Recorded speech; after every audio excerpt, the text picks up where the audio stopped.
Shalom, shalom, shalom. As y'all come in, let me know how my audio is sounding. Shalom, shalom, shalom, however you like to say it. How y'all doing, family?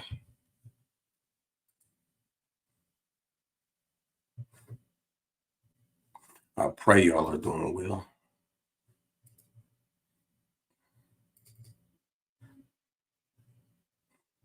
I pray y'all are doing well.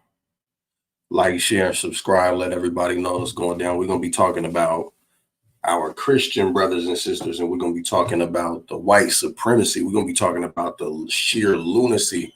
We're going to be talking about the fallacy, the ridiculousness of the religion. We're going to talk about the brothers and the sisters psychology that have to be dealing in this religion. We're going to talk about, we're going to talk about Israelites too.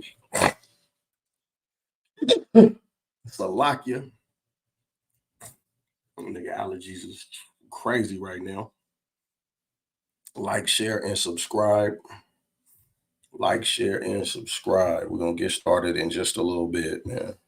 How y'all weekend going so far?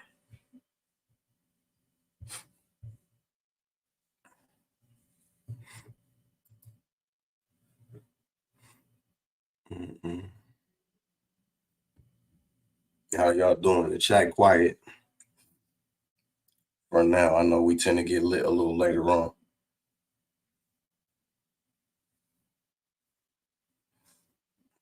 One in the chat if the audio solid. Two in the chat if I need to do something to fix it. Let your brother know. Let your brother know. Nakar, shalom, shalom. Appreciate you, family. I appreciate you. We about to go up. We about to go up. We got a good debate coming up on the 14th, I believe it is, with Deacon and some Christian on Sonetter's channel. You know, that stands to be entertaining and eventful. How many of y'all about to tap in for that?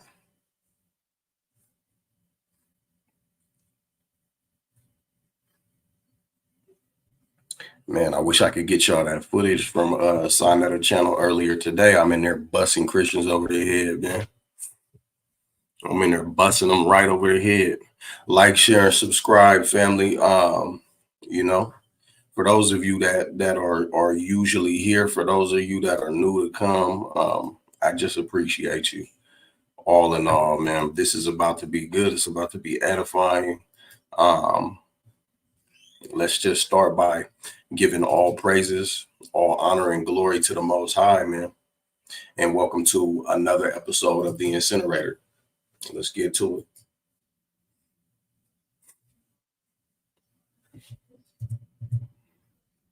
Ten, 9, 8, 7, 6, 5, 4, 3, 2, 1.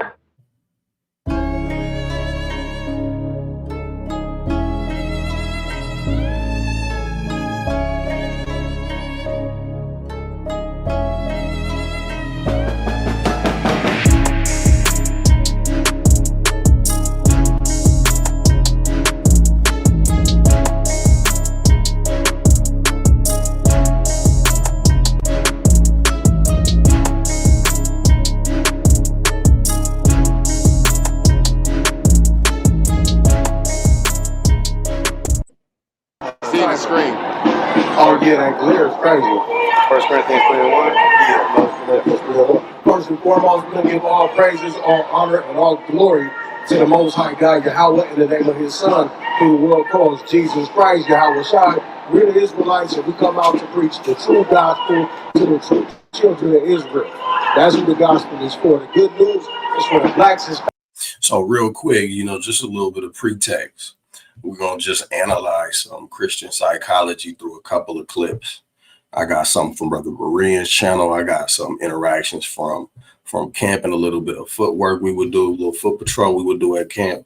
Right now, we're going to look at the white supremacy. We're going to look at the defeatist mentality that is pretty much injected right into the skull of your average Black, Hispanic, Native American, and of course, those are the Edomitical priesthood, right?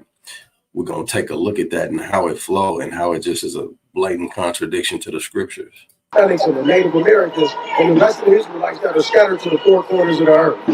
Nobody needs it more than we do, right? We're the ones that entered into the covenant with the Most High God. We're the ones that broke that covenant, and we're the ones that redemption was promised to. But it's a spiritual matter, right? And so in order to get to the nitty-gritty, we got to go to the spiritual book.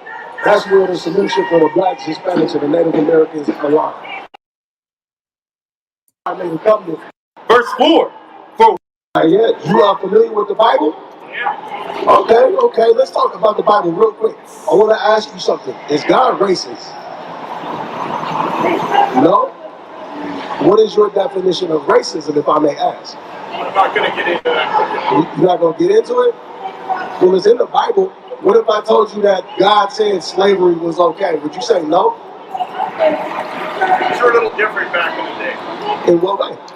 You know as well as I do. Very different. You said I know as well as you do? Well, I'm of the opinion that slavery is perfectly normal, and there's two types of slavery that the Bible addresses. One is indentured servitude, and the other is where you own somebody as property, and when they produce children, you own their children as well. What I'd like to ask you is, does God condone one or the other? I told you I don't want to get into racism. You don't want to get into racism or slavery? Not with you. Or is it because you're a just man? It's because I don't want to talk about it right now. Are you a just man? I'm not your witness, okay? You're not my witness? I'm asking you if you're a just man. That's all I'm asking. See, this ain't a fucking zoo. Right. You stood here and I asked you a question. That should be perfectly fine in America. Excuse my language. It's come to my attention several times over. I got to work on that. You know, for the sake of the edification of the body, I will work on that.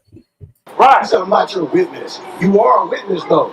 And what you're going to witness is your family being burnt up with nuclear destruction. That's right! Right, because what you bore witness to was the oppression of the Black, Hispanic, and the Native American man, and you did nothing to stop your compatriots from subjugating us to it. You took your part in your white, what do you call that shit? White privilege. White privilege. Whatever that means. Alright? And now you stand there looking all goofy, looking like Stan Lee out of comic book ideas, trying to figure out what these niggas on the corner is talking about. What we're talking about is the liberation of the Black, Hispanic, and the Native American man, woman, and child. That's right. And the destruction of the society that was believe in the Bible. And you know what's really saying? The promise. John chapter 2 verse 5. But whoso keepeth his word, in him So shall do what? But whoso keepeth his word, in him.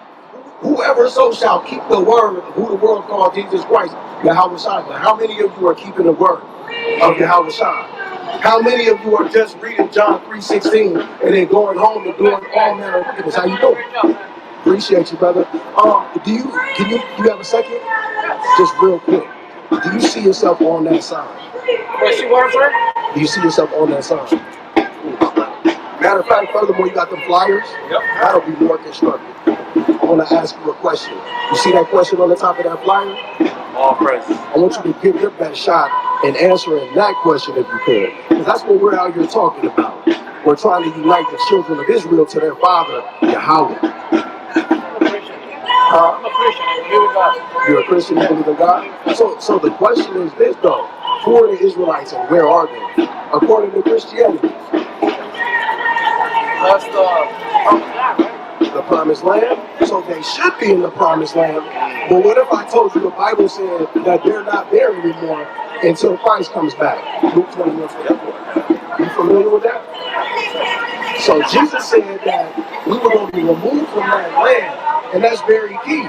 Because the question should become, if the Israelites aren't there, who is that in the promised land? right. This is Luke chapter 21, verses 21 through 24. Then let them which are in Judea flee to the mountains, and and let them which are in the midst of it depart out. Kanya Israel in the building. Shalom. Shalom. Shalom. Everybody here, please like, share, and subscribe. It's going to get good, man. It's going to get good. But I need y'all to help get this link out so we can share this information with as much of the family as possible. Feel free to invite the Christians too. They're welcome to come in here and get dealt with or just deal brotherly. Like, share, and subscribe, though. And let not them that are in the countries enter thereinto. Verse 22. For these be the days of vengeance, that all things which are written may be fulfilled. Verse 23. But woe, destruction unto them that are with child, and to them that give suck in those days. This is Christ giving a prophecy about what would happen.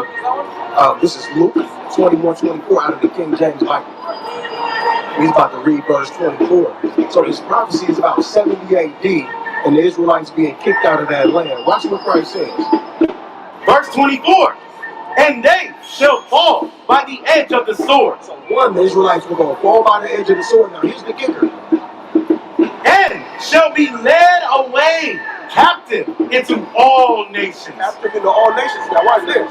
And Jerusalem shall be trodden down of the Gentiles until the times of the Gentiles be fulfilled. Read that last one more time. And Jerusalem shall be trodden down of the Gentiles until the times of the Gentiles be fulfilled. So it says that who is going to be in the promised land until the time of the Gentiles is fulfilled, according to the scriptures. That's right. Wait, real quick. Just because we want to be fair, right? So the question I asked was, who's in Jerusalem? And Christ said that Jerusalem would be trodden down by the Gentiles until the time of the Gentiles is fulfilled. Yo, my audio bad. My audio bad. Is the video audio bad? Shalom, Tina J. Shalom. Let me know. Well, I can't look. Wednesday, everything is revealed spiritual. We're all good to relate in a spiritual relation. We all do? Yeah. So how do you know, this is good, right? You're trying to say that Israel is not the promised land? No, Israel's the promised land. What I'm saying is that the Bible says that the Israelites would not be there until the time. We coming through. We got Sharp 10 in the building. We got Rapid Fire in the building. Shalom, shalom. Y'all like, share, subscribe. It's about to get good. But the Gentiles is fulfilled. So that's until Christ comes back. So if Christ has not come back, the question is, who's in the land now? Let's read it one more time, because the answer is right in front of us. Yep. Verse 24. And they shall fall by the edge of the sword, and shall be led away captive into all nations. And Jerusalem shall be trodden down of the Gentiles until the times of the Gentiles be fulfilled. Now, I don't know what's so hard about this for the average Christian. What's so hard about this for the average Christian, or just the average individual in general who has some biblical belief, but they think that the real Jews are over there in that land today? I don't understand. Maybe if there is a representative of that school of thought in the building, I'd love to just pick your brain on this topic alone. What makes you think that the real Jews are over there when Christ, out of his own mouth, and this is for so-called Bible adherent people, if Christ out of his own mouth said that the Israelites are going to be scattered to the four corners of the earth until the time of the Gentiles is fulfilled, the time of the Gentiles depicted in Daniel, the 2nd chapter, right? Until that time is fulfilled, no Israelites in the land. We scattered away. We in captivity in all nations. Why do you think that the real Jews are in the land today? Is it hypnosis? Is it the power of suggestion? Is it you being mentally weak? Is it you being an individual that cannot think for yourself and you just following after whatever the pastor say or whatever makes you feel more comfortable within this white supremacist cult in this nation built on white supremacy? What is it? Because we know that the Most High said some people's conscience was going to be seared with a hot iron, right? But how does this work practically? I think that it would be interesting to get some answers. Chartien said, Shaitan. And you damn right, Shaitan's the one that, you know, he whispers this thing in y'all ear. But what is it that causes y'all to believe these ideas? How does it work practically? Any Christians in the building that want the link so they can help me out, help me understand that, help me and the brothers and sisters understand that, please click the link. Y'all please like, share, and subscribe. There you go. So that means who's in the land now? Right now, that's the Promised Land. Once, pretty soon, everything is going to come and attack and they're going to take the Promised Land and destroy it. Harlem Brown in the building, Shalom, but hamashiach Yahawashi. Yeah, man, they unsubscribing people, man. People from all over the country, they're going to destroy all the Christian people. And I know it's hard to hear his voice, man. Bear with me. We're going to try to glean what we can. So real quick, just so we can slow down. Who's in the land now? I think right now that's not the Gentiles. He said it's not. He said, Not the Gentiles. But the Bible says the Gentiles are going to be, it says the Gentiles are going to be. he said, I asked him, who's in the land today? He said, not the Gentiles. It's like he can't get right. BHI is a lie. Jeremiah 8 proves Jews in Israel are real Jews, not Canaan. Who have gone and said that the people in the land today are Canaanites? That doesn't make sense. Doesn't make sense at all. Argue with delusional Christians. Who is this? I might give you one chance, man. You will. I'm gonna drop a link for argue with delusional Christians. I'm gonna give you one chance to not be bugged out and to have an adult discussion in order. If you can't do it, you're gonna be booted out like the rest of the numbskulls that can't deal. But yeah, go ahead and click the link. I want to understand if Christ said that the Gentiles are going to be treading that land down, how the Gentiles are not treading that land down. Did hamashiach's prophecy fail? Ultimately is what we're asking. Can we believe the words of hamashiach even? This is for the Bible adherents. Click that link. Come on and deal decently in order. You got one shot. 12 tribes, POI in the building. BHI is a lie. You damn right. BHI is a lie. Ain't nobody in here no black Hebrew Israelite. Matter of fact, ain't nobody in here a black. Let's make that perfectly clear. Like, share, and subscribe, family. But, you know, where we leaving off is we just read Luke 21 and 24. And we asked him, who's in the land today? He said, not the Gentiles. Trotting down the land until the time of the Gentiles is fulfilled. Now, the book of Daniel tells us about the time of the Gentiles because it tells us that at the end, a stone's going to come that was carved out without hands, right? And it was going to break all those nations and then become a mighty kingdom. Right? So that means the Gentiles are in. Now, here we go. Kanye Israel said the Christianity people are mentally and spiritually enslaved through the devil Esau. My family suffers from this same illness. About 70 AD, I had the same conversation with my oldest brother. He has, I believe that there's more to the message. So there might be more that Kanye Israel has said regarding the topic. But so far, you know, I agree.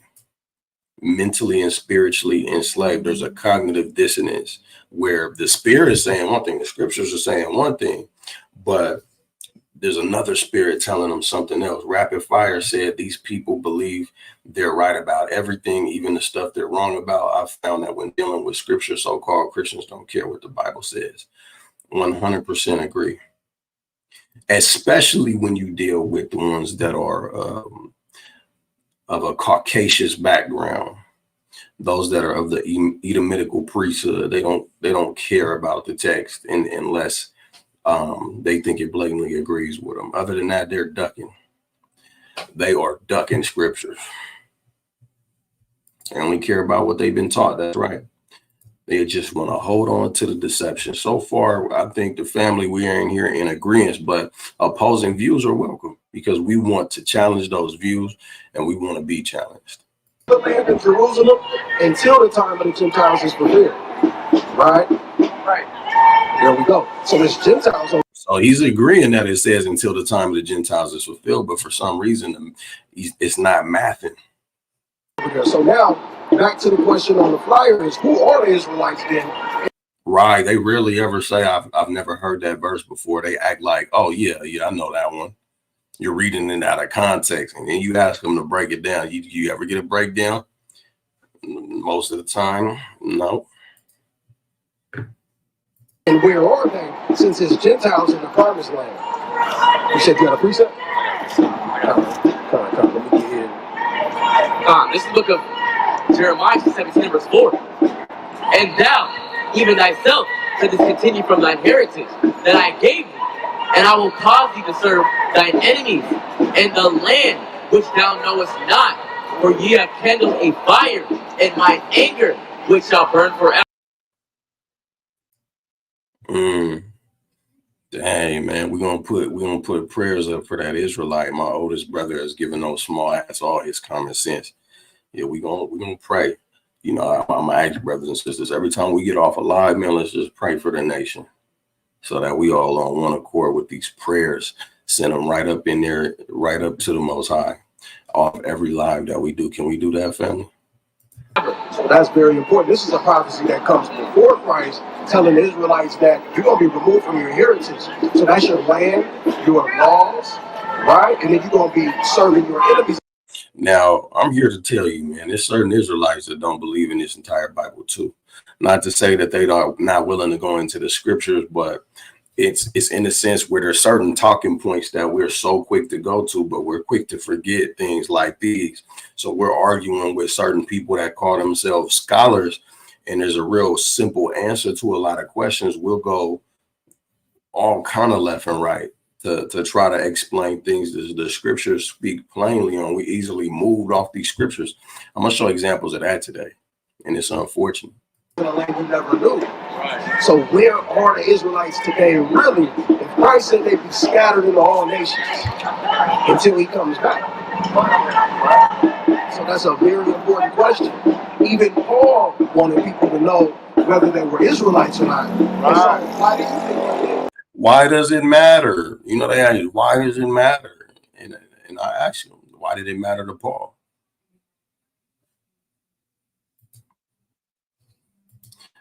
Any brothers in the Denver area trying to congregate? That's an excellent question, man. Get with the brother Sharp.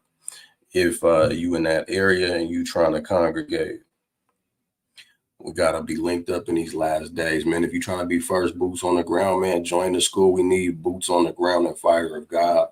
We are a small but growing ministry. Right now, we heaviest in Jacksonville, Florida. But look, if you a brother that want to stand boldly and firmly for the Most High, come through and build. We got a class tomorrow morning for the brothers. Come through Bible class, see how we get down, see how we exegete these texts, how we study them, so that we are very equipped to deal with them, whether it's in the New Testament or in the Old Testament, so-called, of course. So I'm saying that even Paul, he wanted the people that he taught to know that they were Israelites. But why do you think that's important? So let's go to 1 Corinthians 10 real quick. That's good. 1 Corinthians 10 and 1, real fast. Great question. This is 1 Corinthians chapter 10, verse 1. Yep. This is 1 Corinthians chapter 10, verse 1. Moreover, brethren, I would not that ye should be ignorant how that all our fathers were under the cloud. I'm gonna tell you, look, Harlem Brown said an amazing thing. And I'm just collecting data on the issue right now. He said, I think even folks like vocab know the truth, just don't want to believe it. I'm inclined to believe that people like vocab know what's going on. I'm going to tell you why. I don't know if y'all saw the footage. I'm about to break it down though. I don't know if y'all saw the footage where I'm on Sonnetta TV and I'm quickly addressing vocab, regarding his vitriol towards IUIC and his issue with the image of black gods altogether. And he challenges me to a formal debate. I said, look, we could do it right now. Who saw the footage? One's in the chat if you've seen it, two in the chat if you didn't, because I might need to share it with you today. But I said we could do it right now. He said, I don't have time. Will you accept the formal debate? So eventually I said, yes, I will.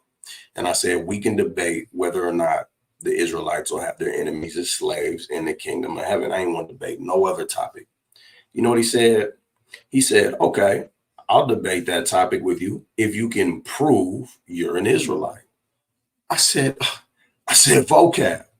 You know damn well that's not something I would debate. You know, we teach that, we go the best we can off our forefathers, essentially. He knows this. We go the best we can off our forefathers, but then we're going to hit a wall eventually, and the rest is up to faith. And now we're going to find out who's who at the last days. He that endures to the end shall be saved, right? The wheat shall be separated from the tares. This is a spiritual and a physical concept. So he knows we teach this. You know what he said? He said, I know you guys teach that, which means what? He copped out on the debate regarding slavery for the enemies of Israel in the kingdom of heaven. He copped out on it. Shalom from Seattle since 1980. The brother Zamran had hit me up about them tassels, brother, and I sent him a link for you, a discounted link for you. Let me know if you got that link, God, because I'll have to draft another one up for you if it didn't work out. But shalom to my brother, man. Seattle's in the building. Israelites are exploding in Seattle, man. If you in the Seattle area, man, be a part of this. There's no greater job in the world than delivering this truth to the family, being a servant of the Most High, because you know that 401k plan gonna really hit like something. But Harlem Brown says that they didn't see the footage and Nakai didn't see the footage. Man, it's crazy. So he completely ducked the smoke on that debate. He completely ducked it. And to make matters worse, I go to this debate channel. The brother Yadiah from Sakari, Dallas, he had a debate with a Christian about, do you have to keep the Torah to be saved? And so I go and I message that channel, and because I like the way the brother ran the whole thing. So I reached out to him. I said, I'm interested in debating racism in the Bible or slavery for the enemies of the Israelites in the kingdom of heaven. He said, I know a couple, matter of fact, I'm going to read it. I ain't going to show it because I don't want to show his personal information, but y'all can trust me. All right. I'm not making this up. I'm going to scroll down to the email real quick. So I said, good morning. I watched a debate on your channel yesterday. I thought it was conducted very well. If possible, I would like to debate anyone willing to combat on the topic of slavery in the kingdom of heaven or racism in the Bible. I've been an Israelite teacher for 8 years. Here's a link to my channel. You know what I'm saying? So maybe that was the mistake, was giving them a link to the channel. That probably was the mistake, but I wanted to be transparent. He responds and says, hey, FOG, thanks for contacting me. Thanks for the kind words. And I'm glad you were satisfied with how the debate went. I'm very much interested in hosting a debate for you. I do have some guys who would be interested in those topics. Let me get back to you in a few days. Now, maybe he's just overconfident about the Rolodex that he got going on. But he said, I got a few guys that would want to debate the topic. And I don't hear nothing from him. He responds to me. I initially emailed him on August the 6th. He emailed me back August the 7th. I emailed him back on August the 7th. I said, sounds good to me, brother. I'll patiently await your news. Keep up the good work. August 13th rolls around. You think I heard anything? No. So I reached out. I said on the 13th, I said, hey, any word as of yet? Guess who he want to talk to me about? Guess who we want to talk to me about? I'm gonna grab a bottle of water while y'all guess.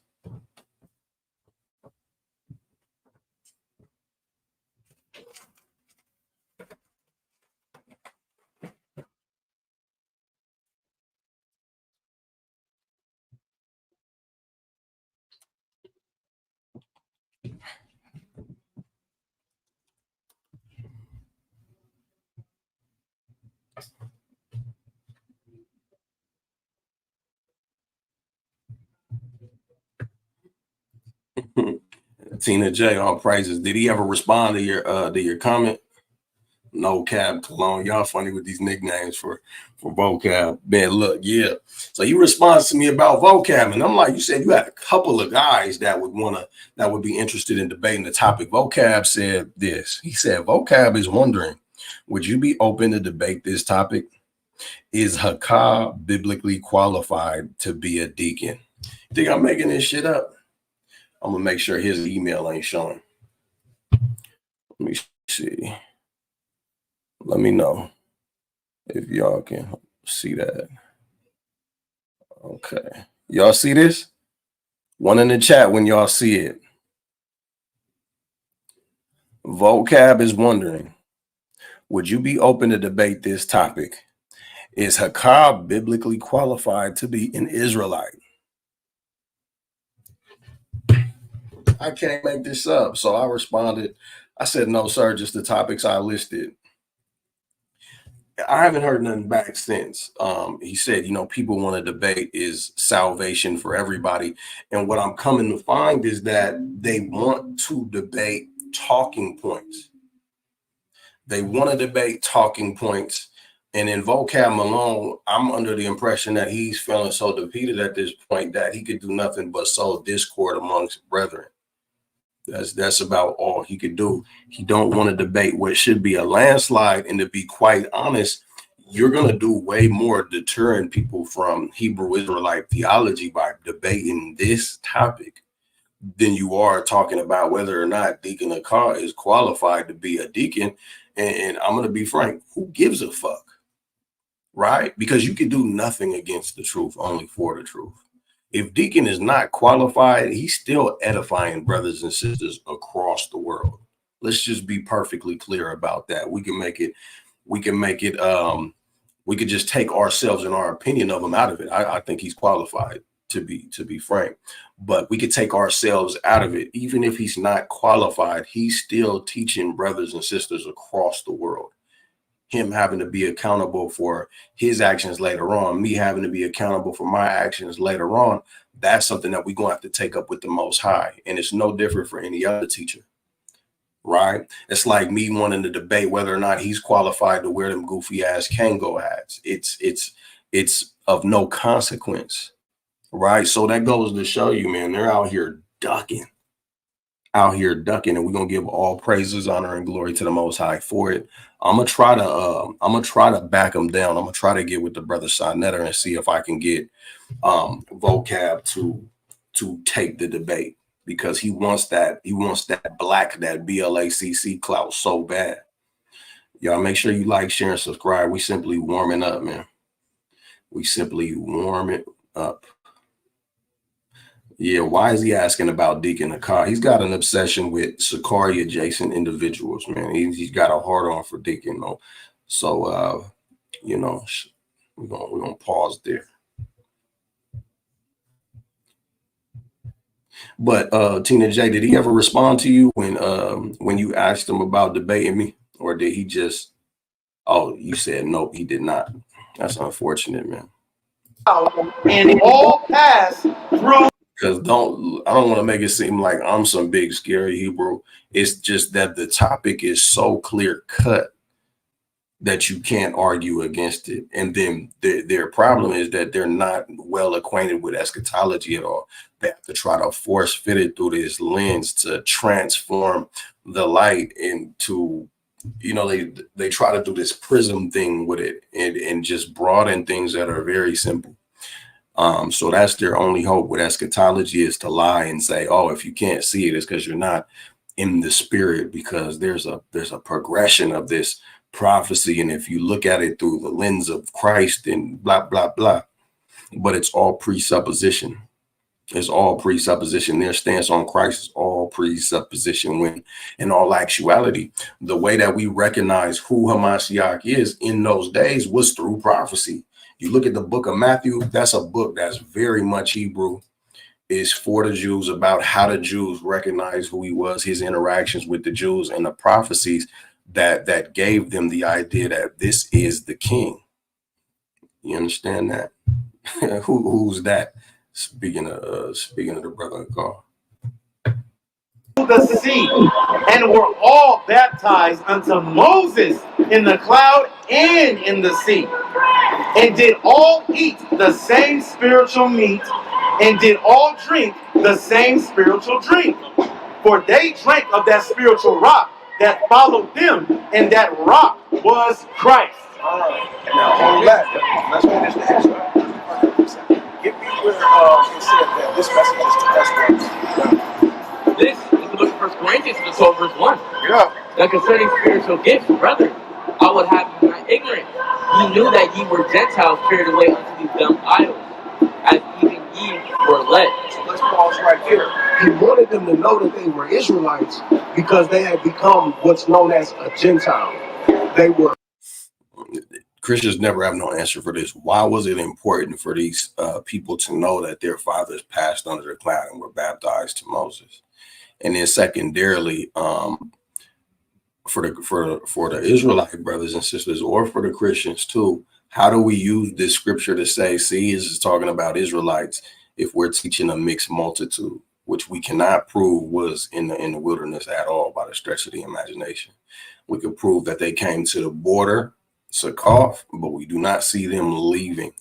What is a multitude? A multitude is a big dark cluster of individuals, right?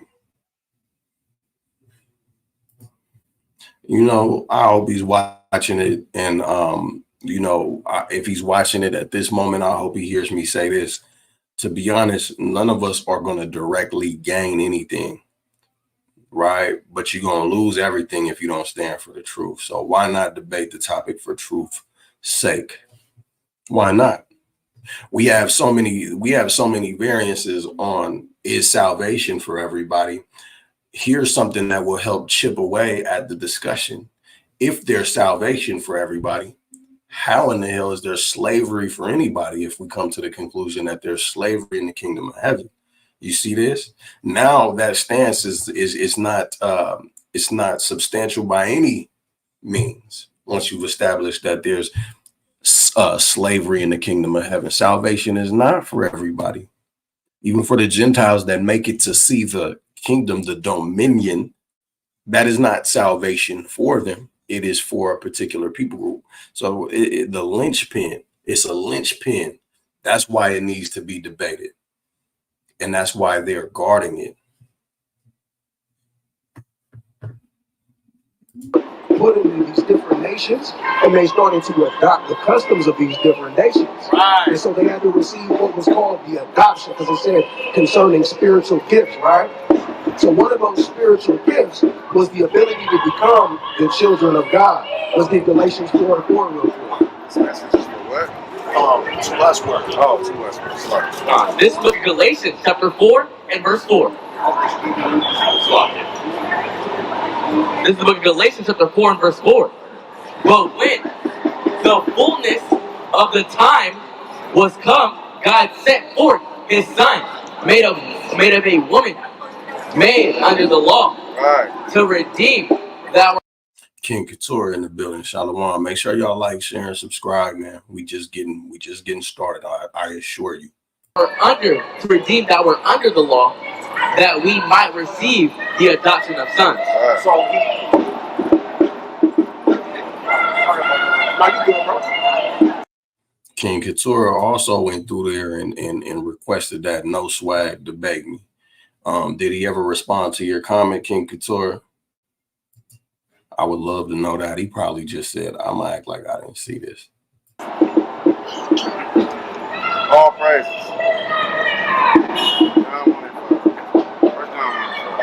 And then Acts 5. Where were you reading? King James Version. And it's cold, man. I'm gonna put something in the chat for you. I had a powerful presentation lined up for y'all, and a storm came through the town and just it really messed up what I was trying to do for you, family. So I'm gonna put a link in the chat.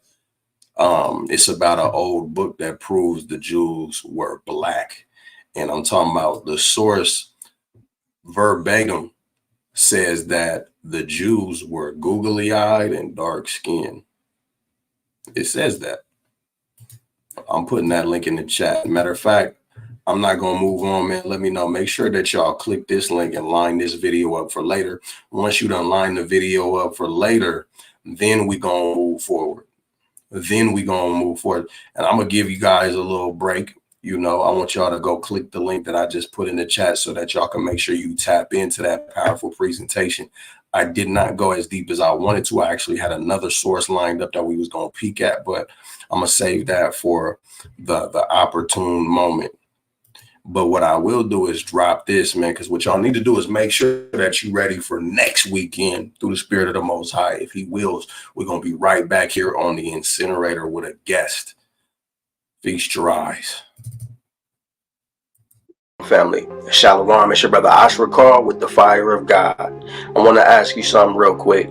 How many of you have heard of this man right here? You, my black brothers and sisters, I know you are a chosen group of people. Well, all praises to the Most High. He's going to be live on the incinerator with me next week, September the 7th at 8 p.m. That's Saturday, September the 7th at 8 p.m. We're going in live where he's going to be sitting in the hot seat with us Israelites. If you're like me, which a lot of you are, you're skeptical of Caucasians like this that say things like these. We wonder what the motivation is. We wonder what their scriptural integrity is. We wonder when they're just going to switch up on us like the rest of them. Well, he's going to be here live next week, September the 7th. Be there so you could get your questions for him in the chat as well as we interact and build. With that, man, I'm going to give all praises to the Most High God and say shalom to you while we get back to the regular scheduled programming. Hey there, family. This is your brother Dana, and I'm coming to you from the city of Atlanta, answering those questions you've always wanted to ask the white man. And guess what? Since I'm a white man, I can qualify to answer those questions.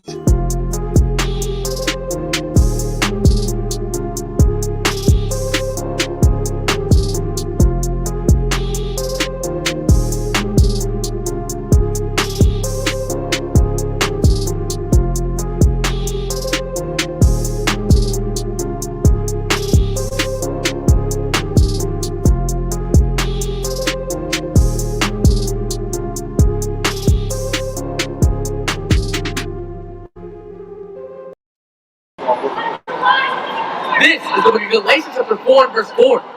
But when the fullness of the time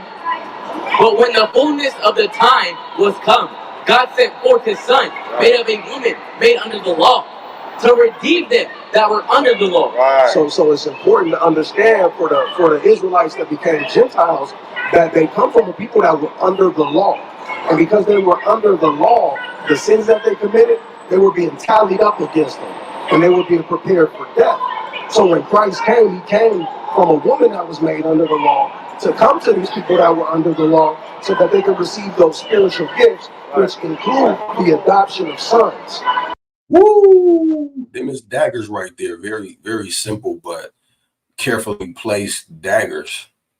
We got Yahawashi. We got AKA Baby in the building, AKA Wifey.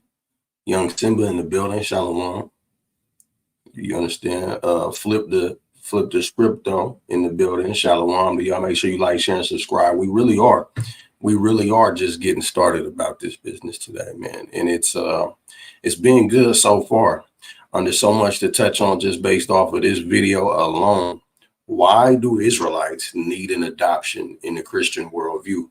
There was a Christian that came in here talking crazy and didn't click the link. So are there any Christians that want to come click the link and help lend some understanding as per their worldview so we could balance this thing out, get to the nitty gritty about the whole situation? That would be greatly appreciated. You know, we're not above that here on the incinerator. Just don't come in here with no nonsense or you will get flamed up. King Couture, with regards to vocab, he said, yeah, he also tries to say American Indian is not a part of Israel. I proved him wrong one time in his live. He banned me. LOL, he answered my comment personally before he ran on Bro Osh. Man, that's unfortunate that he got up out of there. And he banned you too. That's crazy. That's crazy. That is real crazy. It is definitely exciting times, man, because we're slated to see all kind of madness in the coming days, man. It's just looming right around the corner. All praises to the Most High that we're here. Right, this is called the But yeah, Christians, man, I'm gonna drop a link, man, and if y'all want to come and help us understand, it would be greatly appreciated. Why did Israelites need an adoption? And how can you argue to us that the grafting in is not for Israelites if Israelites clearly need to be adopted? These are contradicting views that need to be reconciled.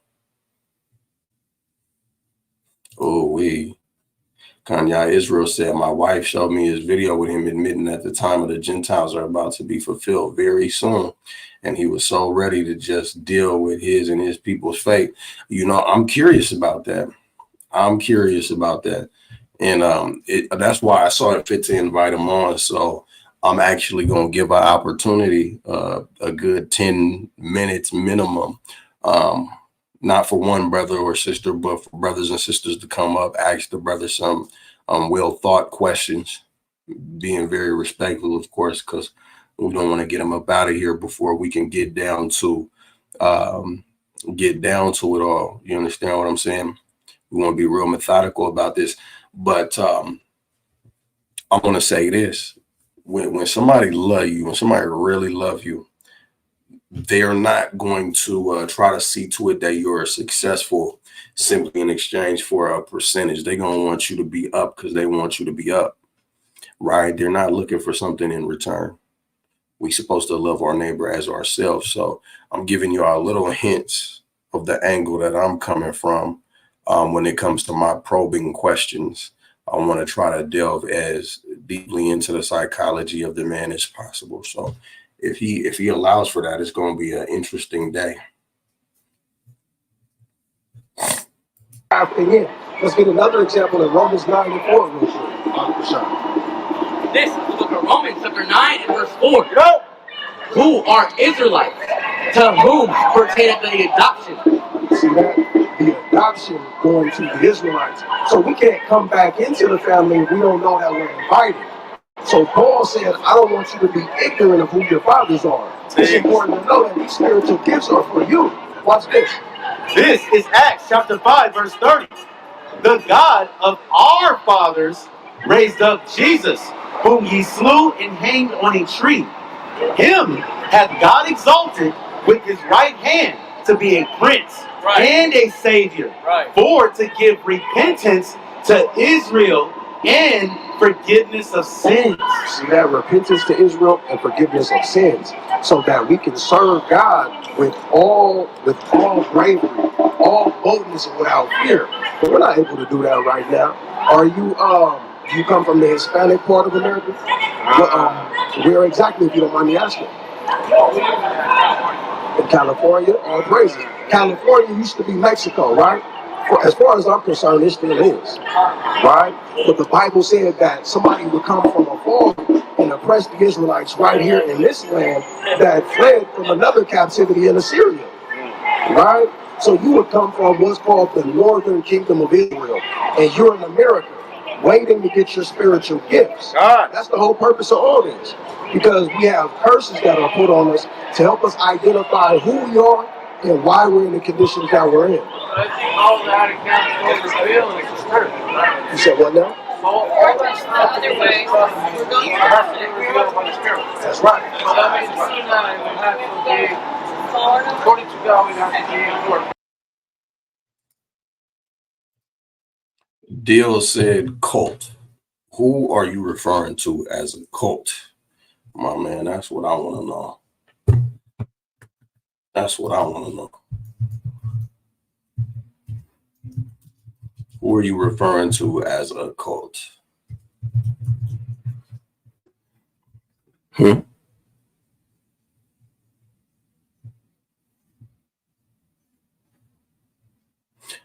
we get an answer as to what you mean by that?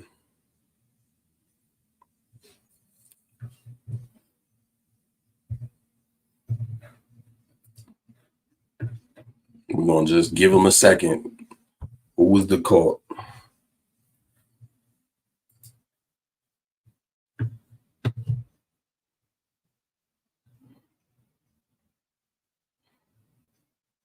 Who's the cult?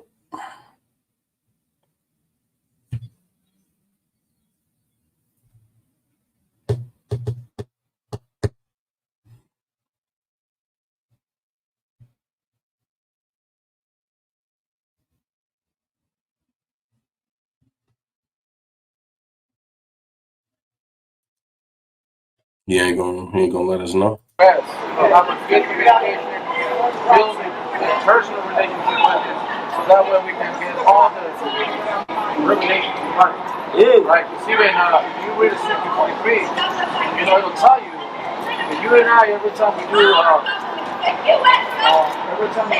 sin, we somehow we kind of build a wall between God and us. That middle wall of Right? partition. So, when we do it bad, so what I always try to tell people, this is so spiritual. It's like you driving a car, right? And I'm not going out of the subject. I'm just trying to, it's like you driving a car, right? When the light goes yellow on the gas, what do you mean? Well, I mean, you need to go down. You need to get gas as soon as possible. Otherwise, you're going to run out of gas. You run out of gas, you're not going to be able to drive. But the more you use your car, the more often you're going to have to go down just to pass your car. Right? But this is what I told you. This is all the spirit. The more God uses you, the more you get to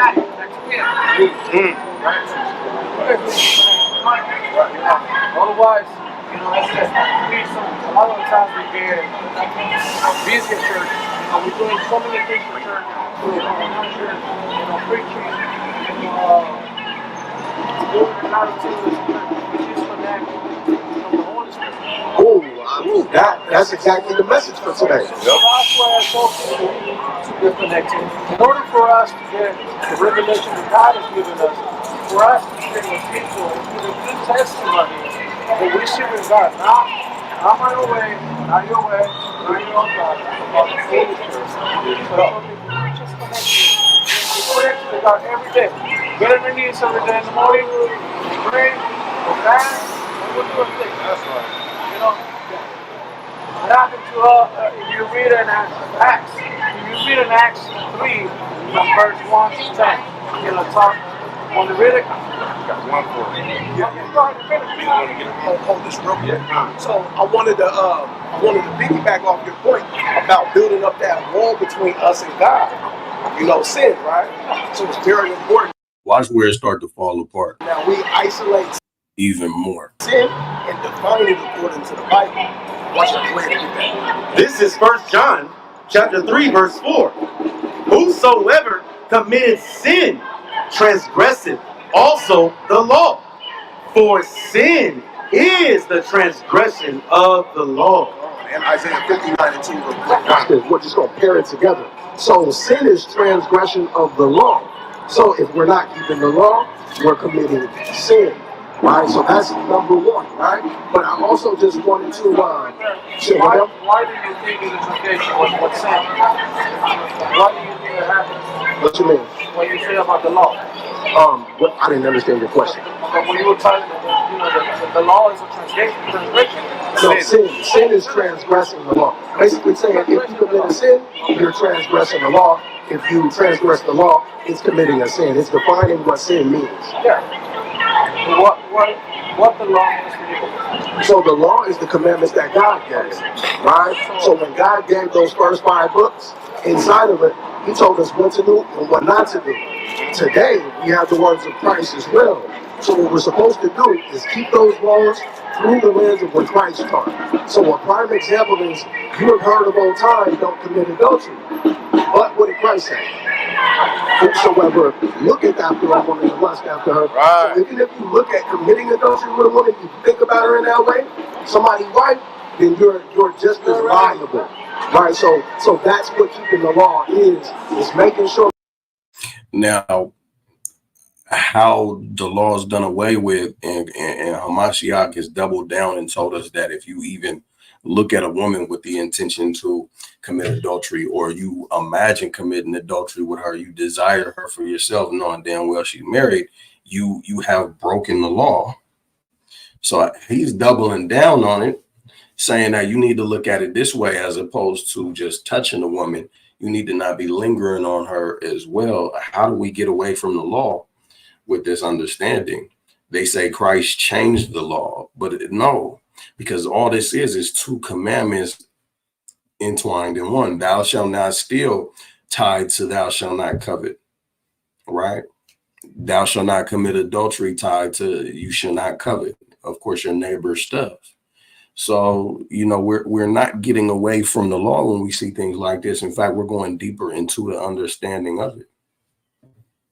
We're crossing our T's, dotting our I's according to those commandments, based off of what Christ taught us about those laws. It's funny that you mentioned that.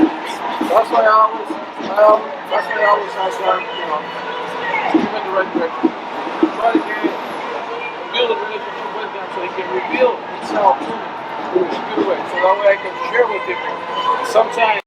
See, Christians, they make it all complicated so he can reveal himself to you and shut it up. When we ask for our spiritual eyes, right? We start seeing all these bad things that are happening. But it's not for us to focus on them. It's for us to see them as a soul. They're wrong. They're not doing the right thing. But it's not for us to judge them. It's for us to be like, this is what's wrong.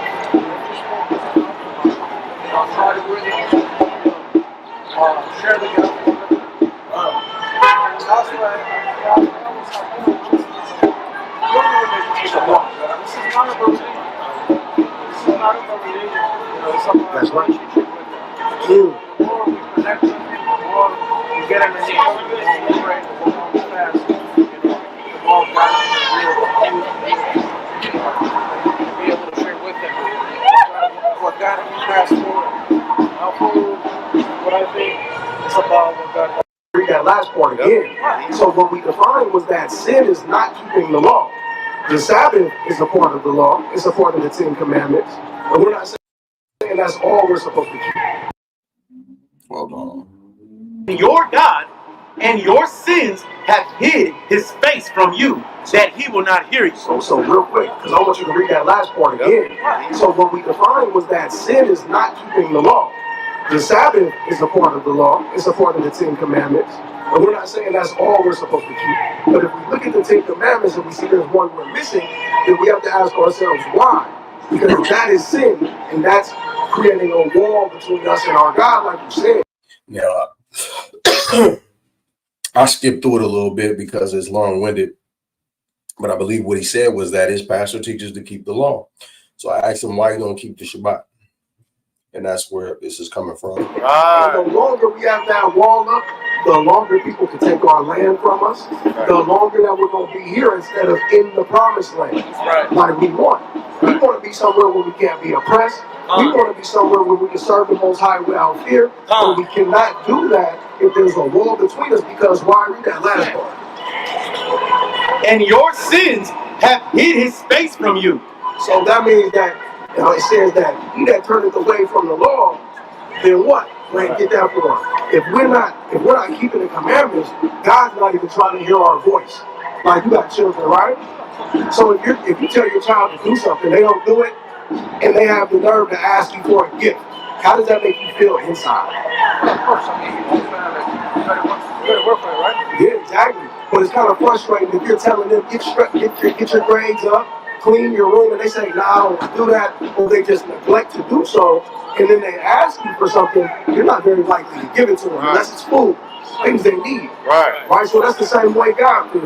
Right. It says that if you turn your ear from hearing the law, then your prayer is going to be enough. So yeah, that's the end of that video. So now this is us. We downtown Seattle. There's a little rally going on against abortion. It's a group of Christians, and I had the idea. Let me go find out how racist these Christians are. And so that's what we're about to do. I'm about to pick their brain. I was supposed to do a live stream and show the hypocrisy a while ago. It's been about a month now. I've been sitting on this footage, but you know, we did this on an extracurricular just for y'all, man. So watch this. Follow them out. Yep. Shout out to powerful brother Zamra, man. Shout out to that brother. You said, go ahead and get it. Go ahead and go.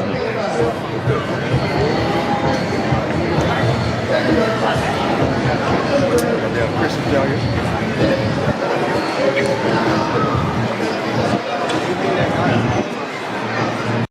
Like, share, and subscribe, family.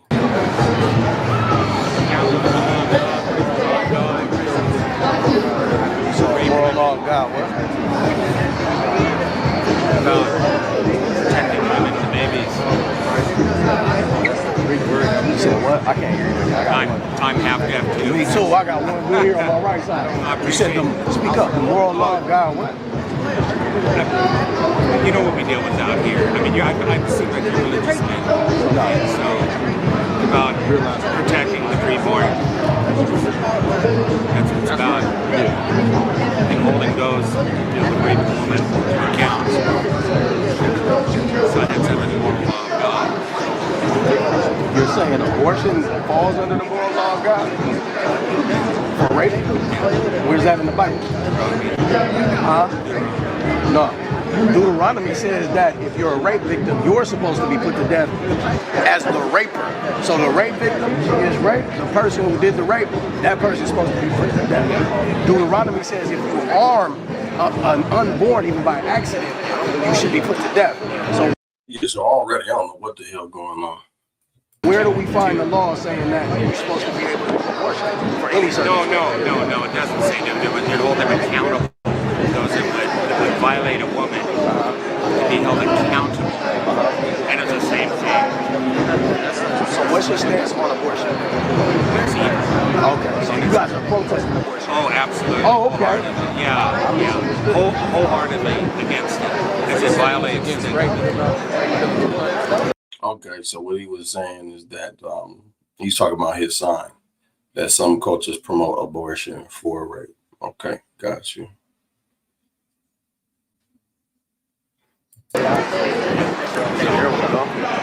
Very interesting. So, who's the head minister? That would be Lucas or Andrew.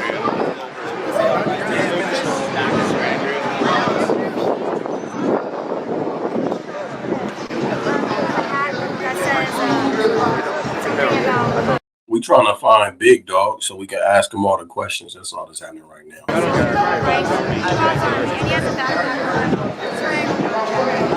It's known to scare away bad spirits. I'll talk to each and every one of you if possible. Who's the most happy? I'm free to talk to you. I'm free to talk to you. Okay. All right.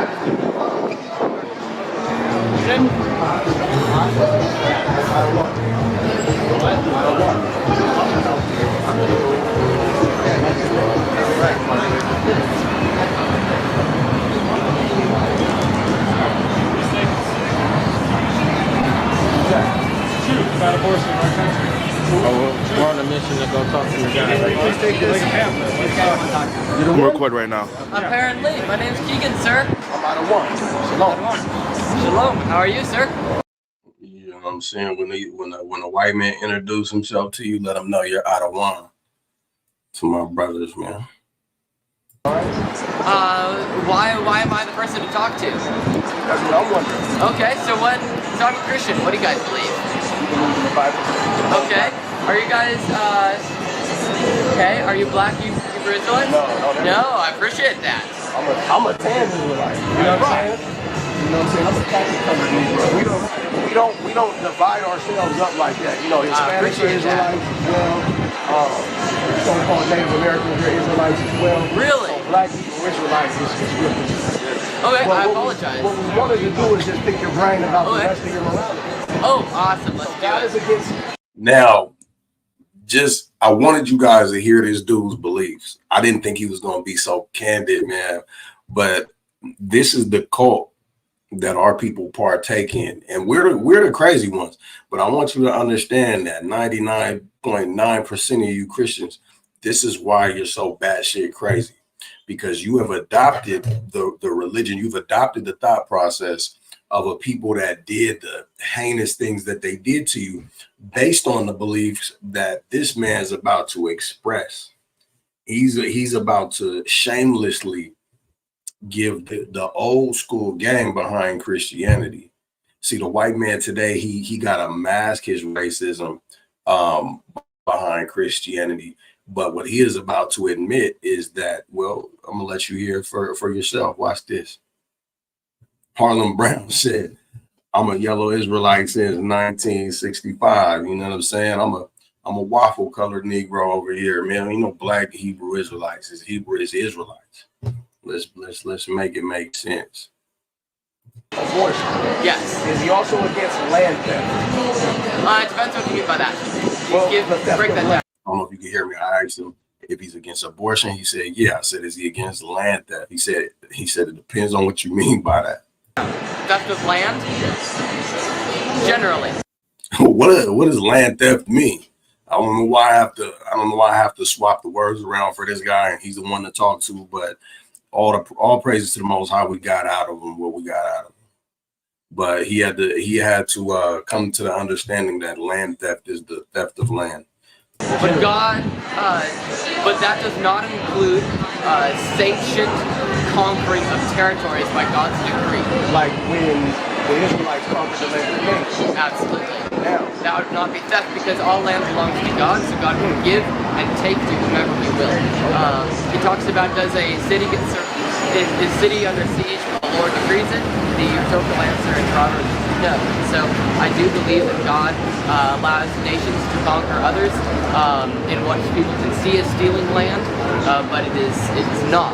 If it is a Christian nation conquering a pagan nation, then that obviously changes the spiritual dynamic, such as with the Israelites going into Canaan. And oftentimes I think there's more biblical precedent to do that. If it's two Christian nations fighting each other, I think that's almost always wrong. Especially if they're both actually Christians, right? Right. Yeah, what do you think? well, I want to start here. Okay. Are the Native Americans your brethren? Not brothers in Christ unless they're saved, but as far as humanity, of course. Are they your neighbor? Yes, neighbor. Okay. Yes. If your neighbor loses something, are you supposed to give it back to him? If it's theirs, yes. Is it possible to be a good Christian living in America?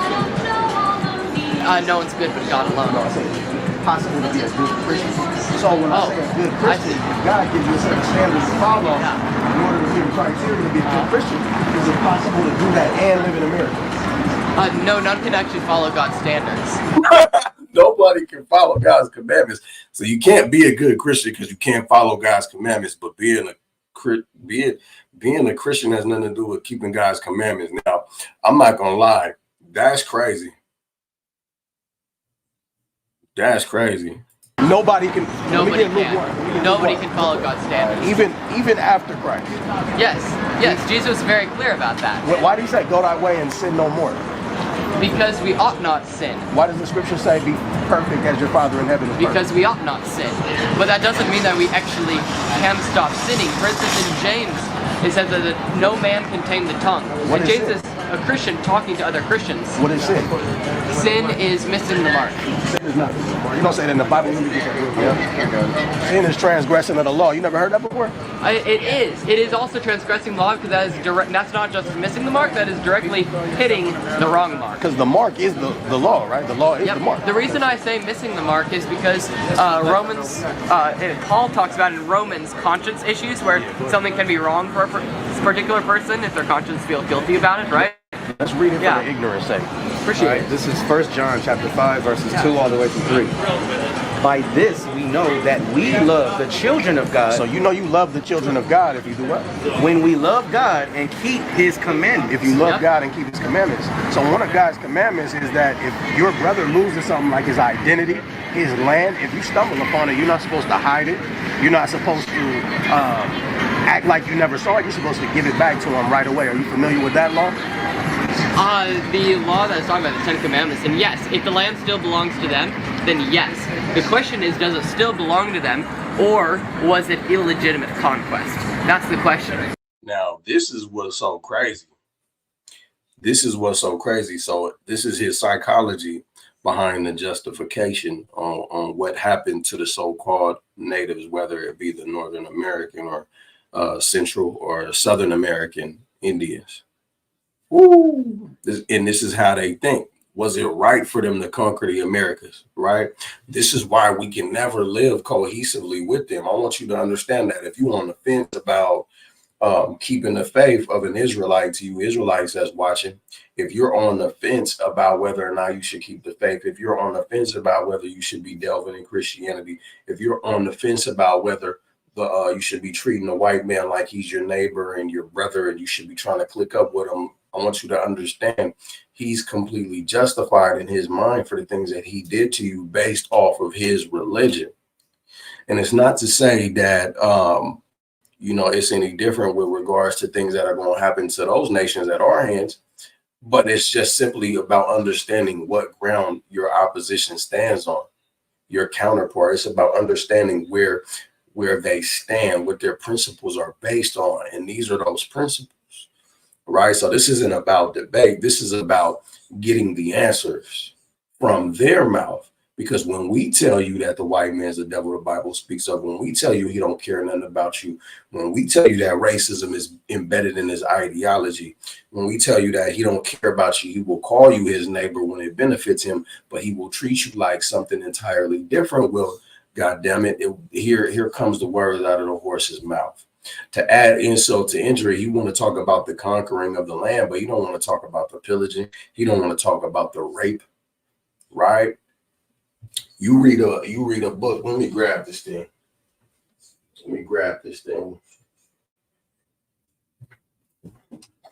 You read this thing right here. It's going to tell you about all the vile things that the white man came here and did. And he's going to say it was about conquering a pagan nation or whatever. I mean, that's something they did while they was here. They would burn people, cut their limbs off, cut their ears off, cut their other vital organs off, stab them, rape them. If they didn't accept the cross, they would torture women. They would throw. Look, man, you go in this thing, it'll tell you they threw the men under the bed that their woman was raped on, and they had to lay under the bed while their woman was ravaged. And they did this in the name of Christianity, right? And they had the right to do it in their eyes. And it just goes to show you that the spiritual lineage of this wicked ass Christian system, well, here it is, still thriving today in this young beast's ideology. Harlem Brown, Africans sold Africans. He's white explaining, It's crazy. What makes it a legit conquest? And can you rape during that Like, share, and subscribe, man. Like, share, and subscribe. conquest? Rape is always wrong. Okay, so was it a legit conquest for the conquistador to come here and try to rape the Hispanic women before they were Hispanic? Was it right for them to cut babies out of wombs and bash them against trees and stones and stumps? Was it right for them to put them in zoos and force them to have sex to make sure that they were producing slaves for them under the encomienda system? Was that righteous conquest? So those are two different things. Yes or no? You're conflating several issues. You're conflating conquest. No. What I'm doing is and rape and other horrible things. We just hit a checklist of things, so it's not conflating anything. All of these things were done, and they're all contrary to the laws of God. Yes, all. So was it a rape, righteous all conquest? that, yes, are contrary to the laws of God. Conquest is another thing.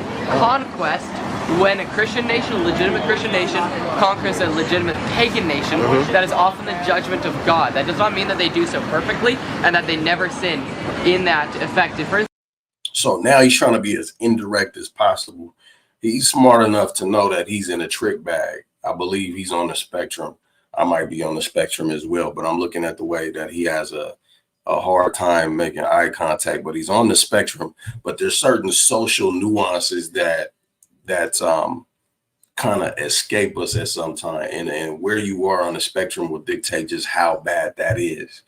But I'm looking at how awkward he is in discussion, and he's trying to be indirect, but he cannot help but tell the truth. it's his retardation is that some of the social nuances that we adopt in society that cause us to lie for the sake of making friends or appeasing other people. He's not dealing with so much of that, so the truth is coming out because all praises to the Most High. He's on the spectrum, but nonetheless, even with him trying to make this a little more indirect, we've already established that America was stolen, and he went on to try to justify it as indirectly as he tried to address it.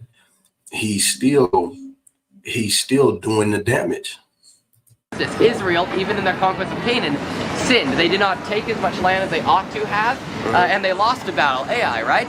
Because they were following God's decree. So we now know that even you're godly stepping nations can you're sin stepping in their from conquest. righteous conquest to missing a couple steps in a righteous conquest. Yes, and Let's keep it here. But you can even sin in a righteous conquest. That's the point. Achan's family sinned during a righteous conquest. So just because you're mentioning When they took that unclean thing, is that what you're talking about? when they took some treasure from Jericho. Yeah, they took that unclean thing, that cursed. So he's making a good point. I think this is about to get cut short. We had to leave because of the damn police, man. But like, this is just the beginning of the line of questioning. Just to agitate, let it settle. Agitate, let it settle. But what I want to find out is where God commanded these nations to go do what they did. It says go baptize. They don't say go and torture. It says when you go and see who is worthy of receiving the doctrine, and whoever is not, you wipe the dust off your feet. It don't say go and conquer in the name of Jesus Christ. And that's where the white man is crazy, but I don't think we got a chance to get anywhere near there.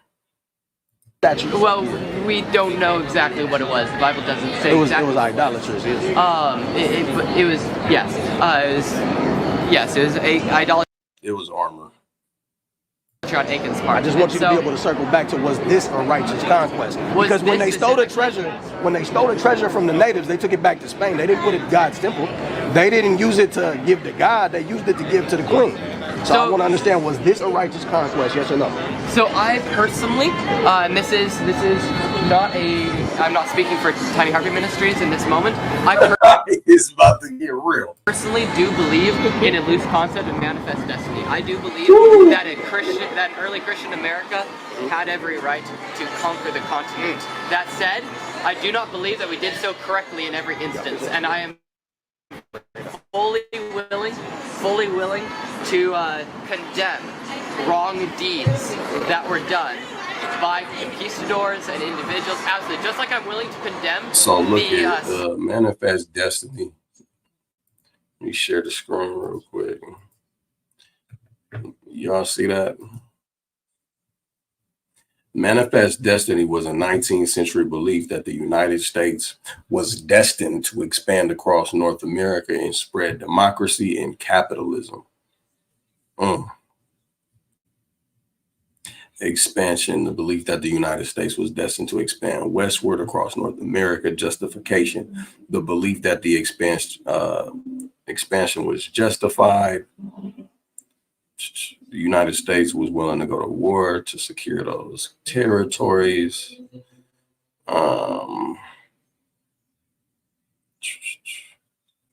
But yeah, look into that for yourself, so that when you're dealing with these Edomites, you understand that they feel entitled to not only what they did to the so-called natives, but what they do to us every single day. I'm telling you right now. Slaughter of infants by the Aztecs, right? They're human sacrifice. That's awful. But I wouldn't say Aztecs are less human, right? That'd be wrong. And so I personally am of the opinion that us conquering native tribes was justified. But I do not believe that unbiblical actions were, because those are wrong. Those transgress the law. Yeah, go ahead. Can I ask you a question? Yeah, absolutely, sir. How do you feel about lands being defiled?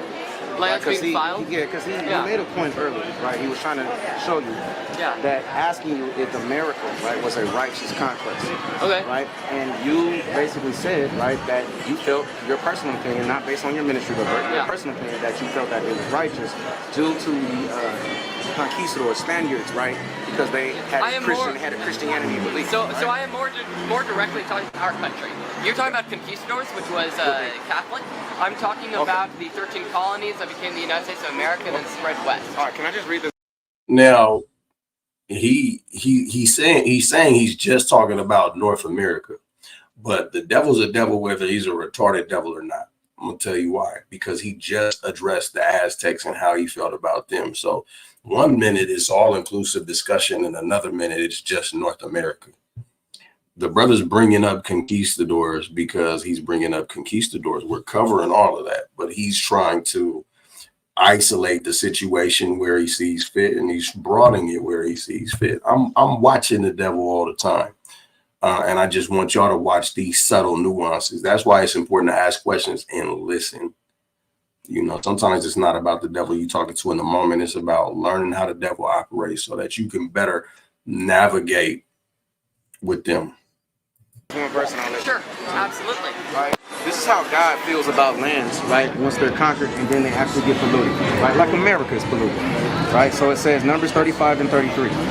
So ye shall not pollute the land wherein ye are, right? This is a commandment that's given to the Israelites. We didn't pollute Canaan, right? When we went over. Yeah. Are you familiar with the context though? I'm gonna finish. Yeah. I'm gonna finish.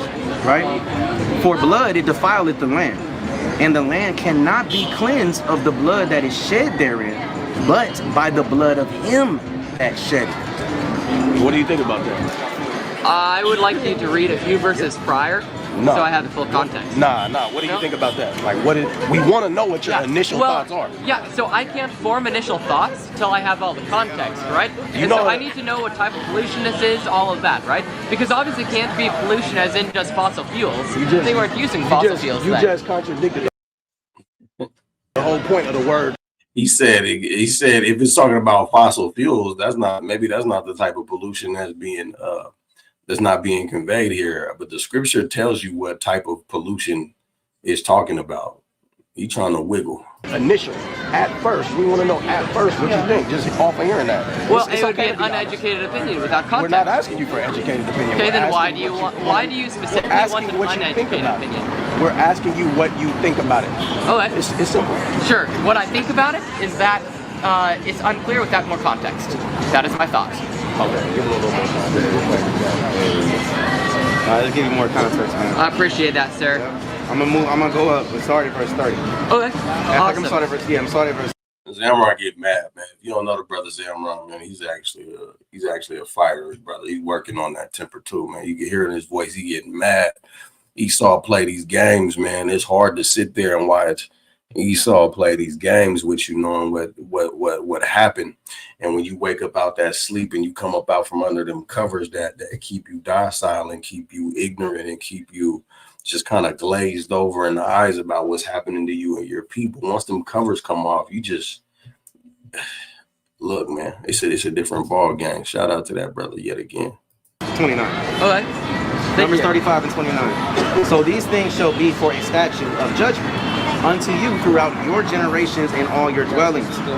Whoso killeth a person, whoso killeth any person, the murderer shall be put to death by the mouth of witnesses. But one witness shall not testify against any person to cause him to die. Moreover, ye shall take no satisfaction for the life of a murderer, which is guilty of death, but he shall be surely put to death. Verse 32. So the entire conquest was messed up because it wasn't about converting the people. It was just like, for the most part, about killing them. They killed most of the people when they came through, indiscriminately killed, and then asked questions to very few. I'm talking about the numbers of the North American, and he was just talking about the North American, down to 2% as of the present day. 2%. When they were innumerable at one point. I'm talking about, scientists say that so many natives were killed over here in such a quick amount of time that it changed the climate. right? The weather got colder, so many people killed, probably because the carbon monoxide emissions were, the carbon emissions sank so low. So it's just unfathomable. And ye understand, when you come in and make war against the people, you're supposed to proclaim peace first, according to Deuteronomy, the 20th chapter. But you know, the white man's the people of God now, and manifest destiny is somewhat just no, it was done completely wrong. shall take no satisfaction for him that is fled to the city of his refuge, that he should come again to dwell in the land until the death of the priest. So ye shall not pollute the land wherein ye are, for blood it defileth the land, and the land cannot be cleansed of the blood that is shed therein, but by the blood of him that shed. Okay, I appreciate that. My thoughts on that passage, I really do appreciate you guys reading that. Thank you. When the white man appreciates you that much, man, it means it's getting bad for him. My thoughts on the full passage then, as it was read, would be that the principle of cities of refuge is a very biblical one, and that the death penalty, of course, is kind of affirmed right there, and for Israelites to be killing each other in violation of God's decree, outside of the evidence of witnesses, right? One or two or three witnesses, that's wrong. For them to not try to be more merciful than God or more just than God, both are fallacies. You ought to hold exactly God's standards. So I appreciate that. You ought to hold exactly God's standards, which debunks the whole premise that manifest destiny is cool, because it was about resources, not about turning people to God. Exactly, his true colors. This is really how he thinks.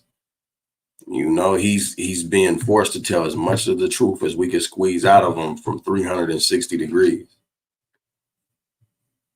That would be my thought on the passage. Did God command you all to come here and do what you did to the Americas, yes or no?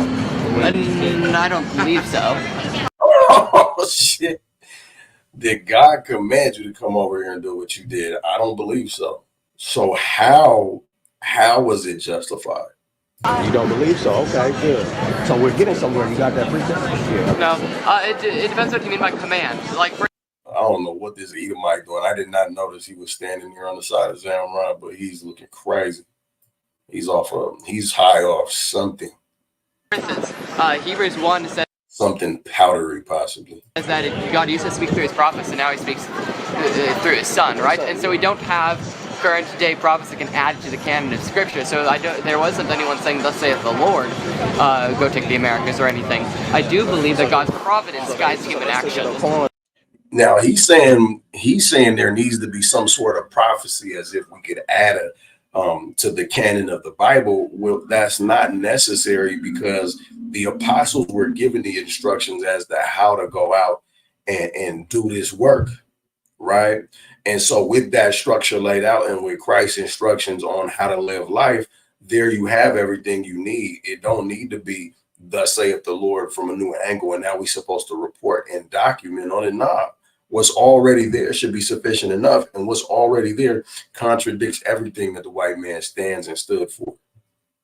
They took it upon themselves to come here. Any action we do is somehow related to God's providence.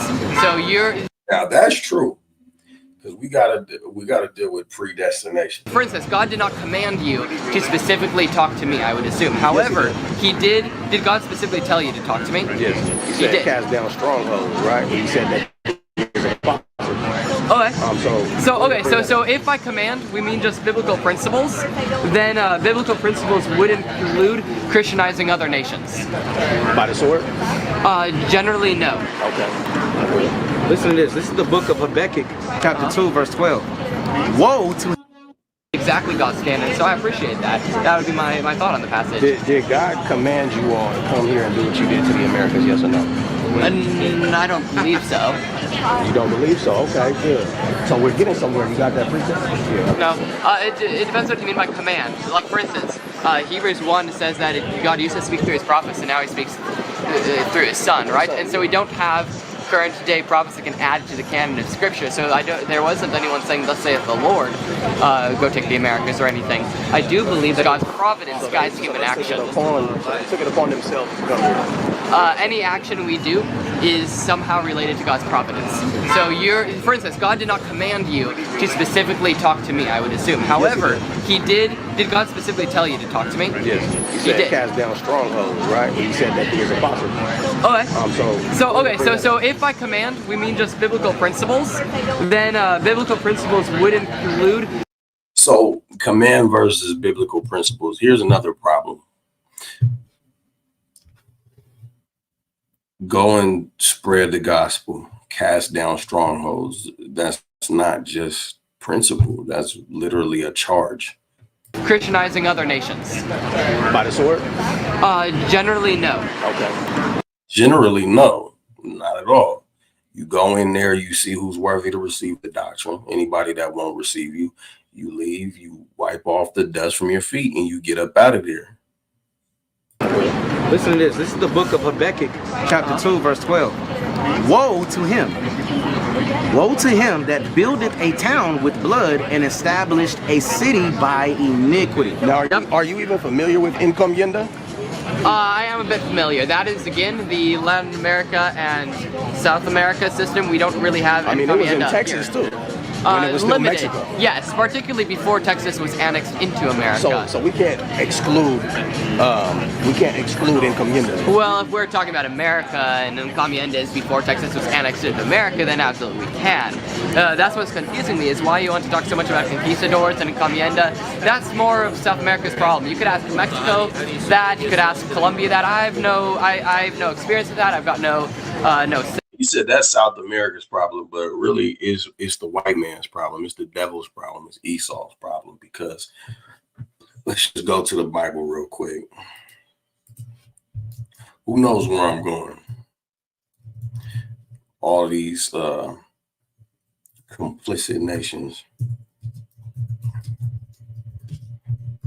I want some tacos. That would be real official at this point. Man, make sure that y'all like, share, and subscribe too. We ain't done yet.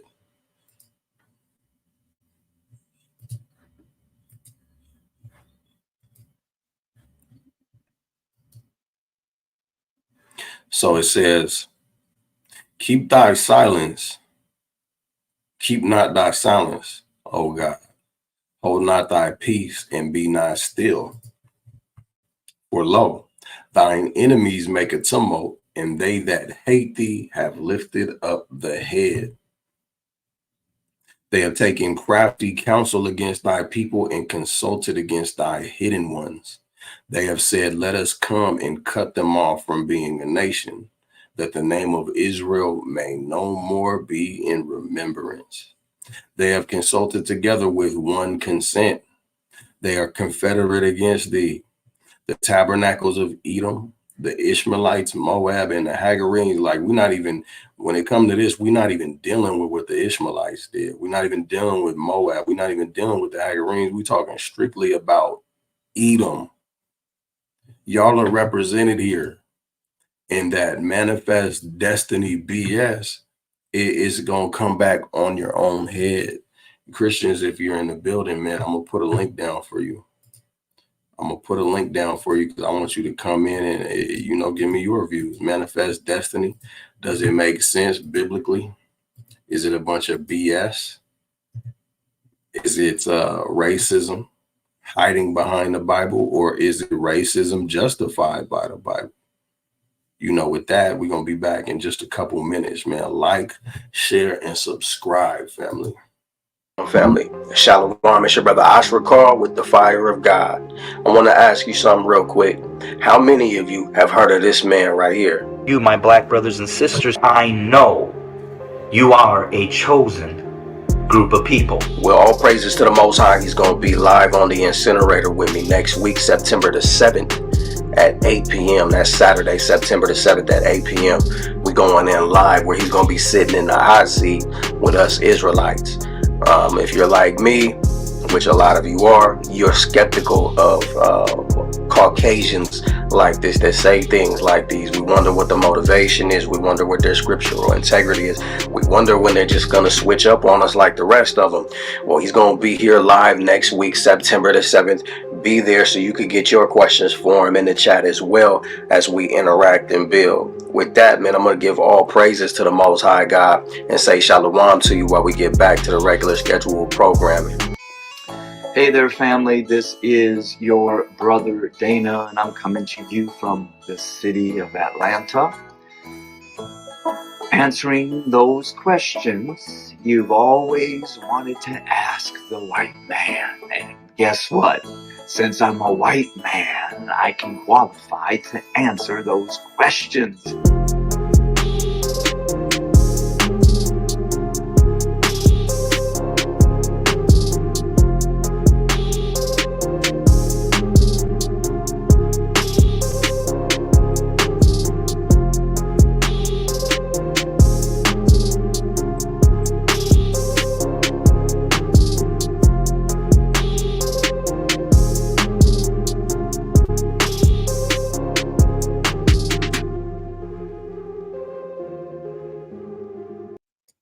On that, I do have particular thoughts on America, though, as an American, right? And so I assume we're all Americans. Okay. So yeah. You can speak on Texas. Because what Encomienda did was lay a certain groundwork, right? Yeah. You would not be able to thrive in the Americas without that groundwork.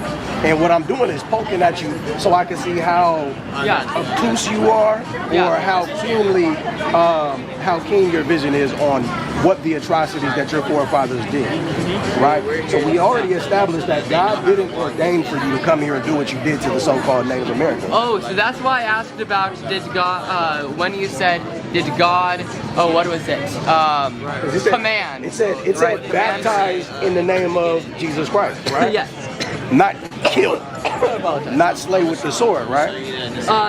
Yes and no. Again, I do not believe the gospel is spread by the sword. You cannot force conversions. I do believe that godly nations ought to send out missionaries to evangelize. And if you look at the history of early America, that was our first step. The Pilgrims, when they landed in Plymouth, their first step was evangelization.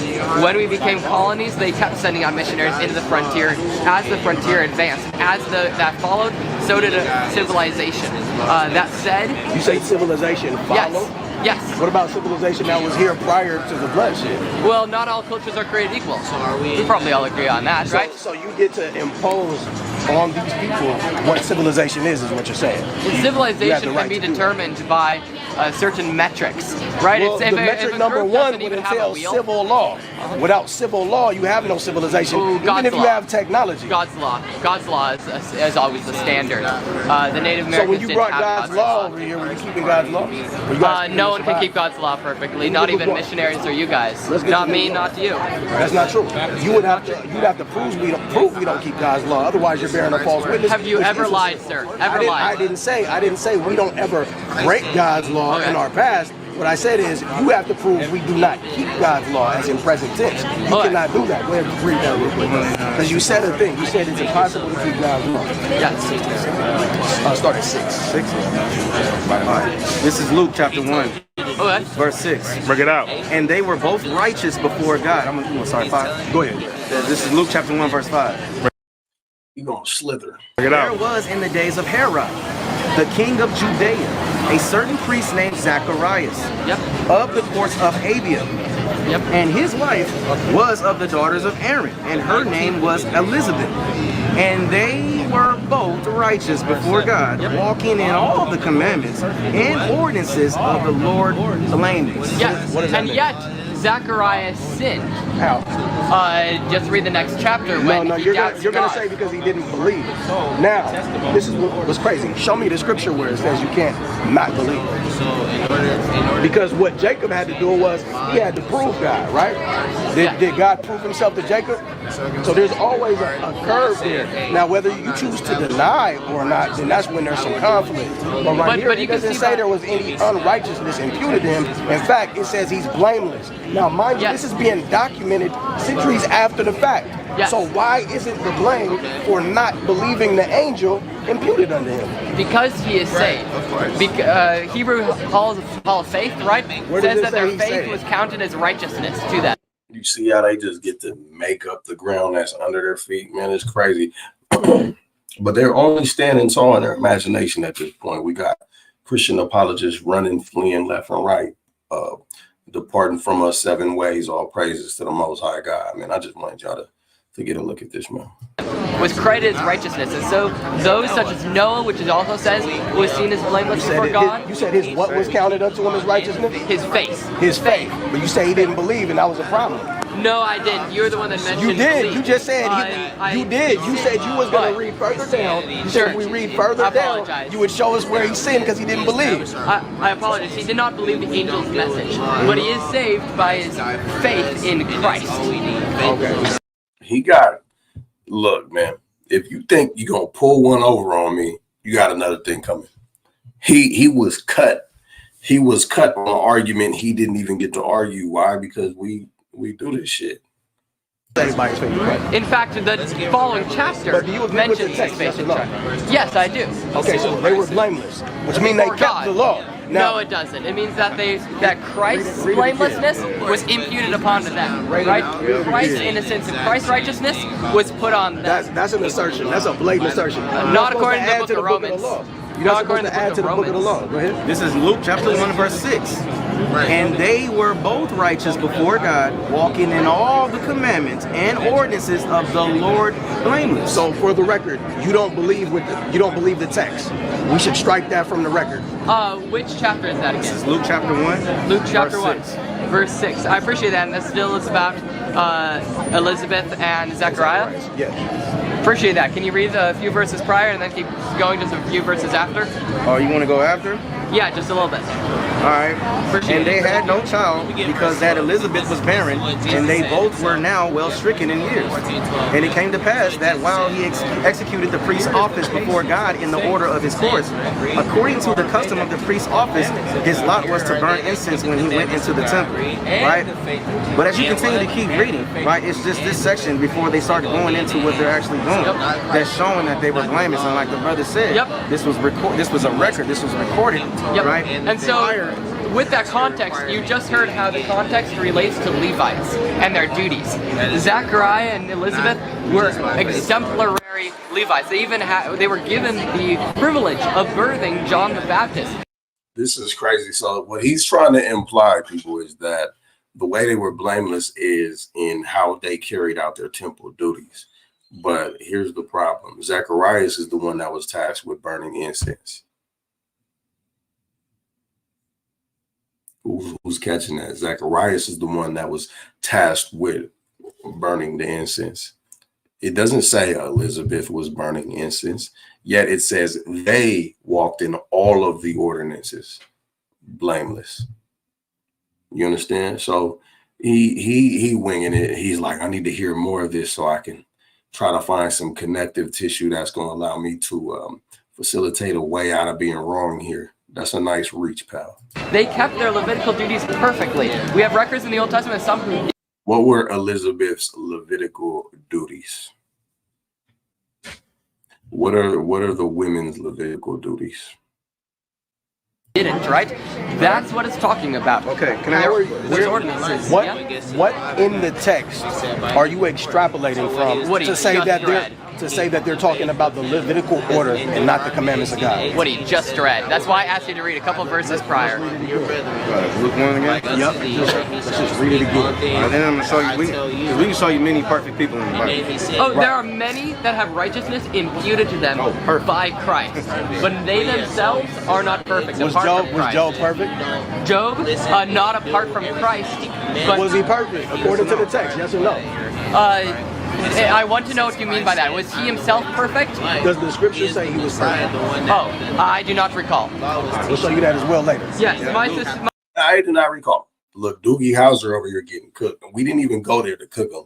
I want you to understand that we just went to ask a couple questions so we can show y'all how racist Christians think. My suspicion, since you asked that, is that the text does say he was perfect, in which case, again, because he believed God, and God, then absolutely. It doesn't matter why It's the fact that the perfection is there. So for you to sit and act like there are instances where people can be perfect, and then you're adding because they believed in God, how do you as a Christian get to show up and say, I believe in God, but I can't be perfect? In fact, I believe in his son who was killed for my sins and I can't be perfect. It doesn't make sense. All this trying to walk it back is just failing him. It sucks. It sucks for him. Because he believed God, his faith was counted to him as righteousness. I have no problem with that whatsoever. But again, Jesus says to the rich young ruler, why do you call me good? No one is good but God alone. We have to mesh these verses that you're bringing up with those verses. That one, such as, again, James 2, which says that no man can tame the tongue. And he's talking to Christians. Why would you conflate good and perfection? All right. That's a great question, actually. I appreciate that. I ought not. I would say perfection is... So I asked him, why are you conflating perfection and good? And he said, I'm glad you asked me that. I ought not. I don't know why he's being fancy, but he's like, I shouldn't conflate perfection and good. Yet you did. So your argumentation is falling flat. You're falling flat. Us not being good has nothing to do with perfection. Let's stick on the topic. Even stronger language. What would you differentiate the differences as? I would put them as none is good except the Father, but there are many people that are perfect. Okay, so what's your distinction? Give me your definitions for good and perfect. So perfection is being completely submissive to God. Okay. Basing the way that you walk on God. Okay. I would compare it to what Christ told us about the man that builds his house on the sand versus the man that builds his house on the stone. That stone being God and his son in today's in the face of today. So that's what perfection is. Okay. Now, so good perfection is perfect submission and obedience to God. Exactly. In the Romans 8 chapter. And goodness is... I'm sorry, there's a lot going on. Goodness is what God is. My bad. Alright. So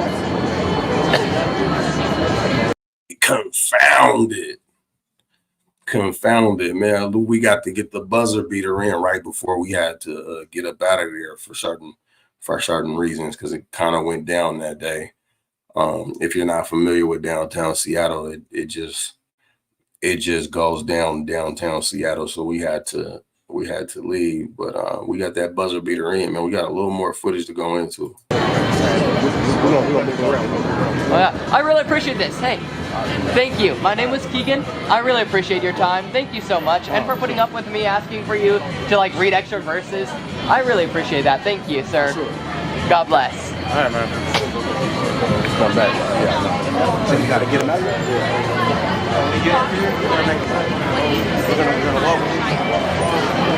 I didn't even get to finish. I was trying to man, look, we're going into the next little half of this, man. I'm gonna try to let as much of it play as possible, but this is where I gotta get on. I'm gonna start getting on the Israelites too, man. But in the meantime, your brother needs to go use the facilities. Your brother needs to go use the facilities. And with that said, man, I'm gonna let y'all listen to a little bit of music. I'll be back in a moment. Bear with me. Like, share, and subscribe. I have said, ye are gods, and all of you are children of the Most High, but ye shall die like men, and fall like one of the princes. Arise, O God, and judge the earth, for thou shalt inherit all nations. Come. King Corn beats be killing shit.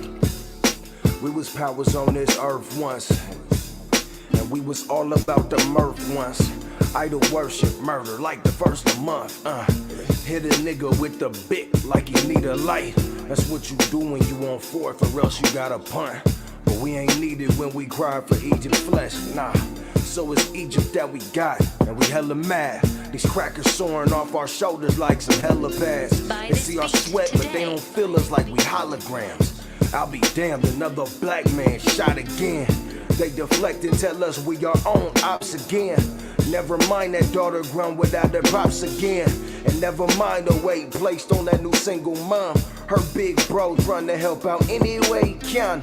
Now you smoking on that Marley, trying to keep it calm. And plus he sell it, he gon' help if it take every gram. There is an evil which I have seen under the sun, as in the error which proceeded from the ruler.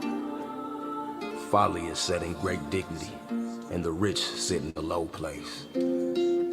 I've seen servants upon horses, and princes walking as servants upon the earth. And what shall we say then? By this beat today. We was powers on this earth once. No question who the owner of this turf was. Turf wars against Cain until Yahweh crushed them. But we forsook the holy covenant like we ain't won them. So when the nations rose against us, bro, we ain't won it. Shit out of luck until Yahawashi and won it. Living foul like a chicken headed for the bucket. The wages sin without him, that was all we stuck with. Used to stash pounds and gadgets we could steal your stuff with. Far as my brain, it was wickedness that used to stuff it. The stuff of nightmares was me and my kin. Just the product of what lives inside of Babylon's twin. We rode on y'all like Michelin's on account of the ends. But now we praying, laboring to bring this hill to an end. So in and out of every season, I put my face to the wind. We dedicated, bring it back, Yasharala the win. Let's go. By this beat. And that day shall Egypt be afraid like unto a woman. And it shall be afraid and fear because of the shaking of the hand of the Lord of hosts, which he shaketh over it. And the land of Judah shall be a terror unto Egypt. Every one that maketh mention thereof shall be afraid in himself because of the counsel of the Lord of hosts, which he hath determined against it. And that day shall 5 cities King and Corn the beats me land of killing Egypt shit. speak the language of Canaan and swear to the Lord of hosts. One shall be called the city of destruction. In that day there shall be an altar unto the Lord in the midst of the land of Egypt, and a pillar at the border thereof to the Lord. And it shall be for a sign and for a witness unto the Lord of hosts in the land of Egypt. For they shall cry unto the Lord because of the oppressors, and he shall send them a Savior, and a great one, and he shall deliver them. Arguments of things that I didn't even get to fully flesh out yet. I was laying the groundwork, and I was just showing you that the Gentiles in the New Testament aren't just Northern Kingdom. I'm showing you that also the Gentiles in the New Testament are also Southern Kingdom Israelites as well. It's not just nonsense. Hold So on, though, bro. Gentiles, But here's the problem, Ed. I understand what I'm saying. The only thing that gets me with asking, we already know y'all liars. Nathaniel will tell you straight. Boy, listen, I'm talking. Nathaniel will tell you straight up. Solomon is talking. Oh, don't call me black. What is it? Song of Solomon 1 and 5. That ain't even Solomon talking. Y'all, your leaders even lie blatantly. So I'm not going to give you but so much time. Who cares if it's not Solomon? This is my issue with the Christians, and y'all could try to play this game, man. And this is for the Israelites too. That is not Solomon saying that. I am black but comely. That is not Solomon saying I am black and beautiful. It's just not. Nor does it need to be. In fact, it gives more texture to the fact that not only were the Jews people of color, but the Northern Kingdom were people of color as well. That's the texture that it adds, right? So who's saying that is Shunammite wife. What is a Shunammite? Shunam is an offshoot of Issachar. So it's Issacharites. Issacharite woman saying, I am black and beautiful. So it takes nothing away from the Israelite argument unless you're sitting there trying to say, look, man, Solomon said I'm black and beautiful. Stop saying that. I'm telling you right now, you Israelites, stop saying that. And this is for the Israelites. If you want to click the link and we can talk about it. Stop saying that. It is not Solomon saying I am black and beautiful. The whole structure of the text that is Song of Solomon is a back and forth between the man and the woman. Very rarely do you hear from the man in it. You hear from the woman most of the time, right? And it's metaphoric for Israel and Yahweh. But the woman speaking is a Shunammite who says, I am black and beautiful. That's it. Stop making the argument that is Solomon, because you're leaving your jaw open and then they want to throw the baby out with the bathwater altogether. That's just not what's being said. And y'all gonna have to face them facts. But you Christians that think that you're gonna ride the coattails of this bad argumentation and this bad exegesis, understand something. It's still an Israelite saying I'm black and beautiful. How can it be substantiated that his wife wrote it? It's not necessarily that his wife wrote it. It's that the narrative that is being illustrated in all of it is a lot of the time from a perspective of a woman. Either that or it makes Solomon sound real gay. Let me see if I can find an example. Let me see if I can find a quick example.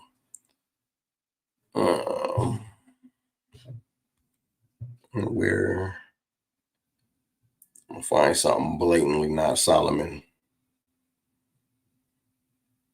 That's an excellent question.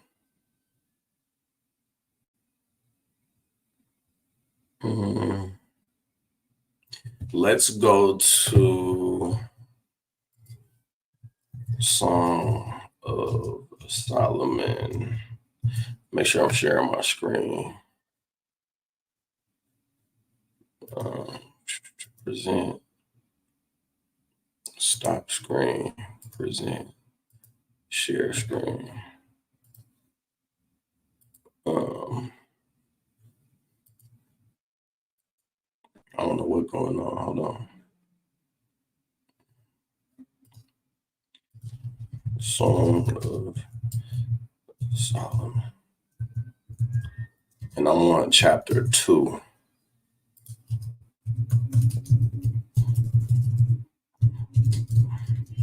I can't type for none today. So try this again. Present. Share screen. All right, here we go.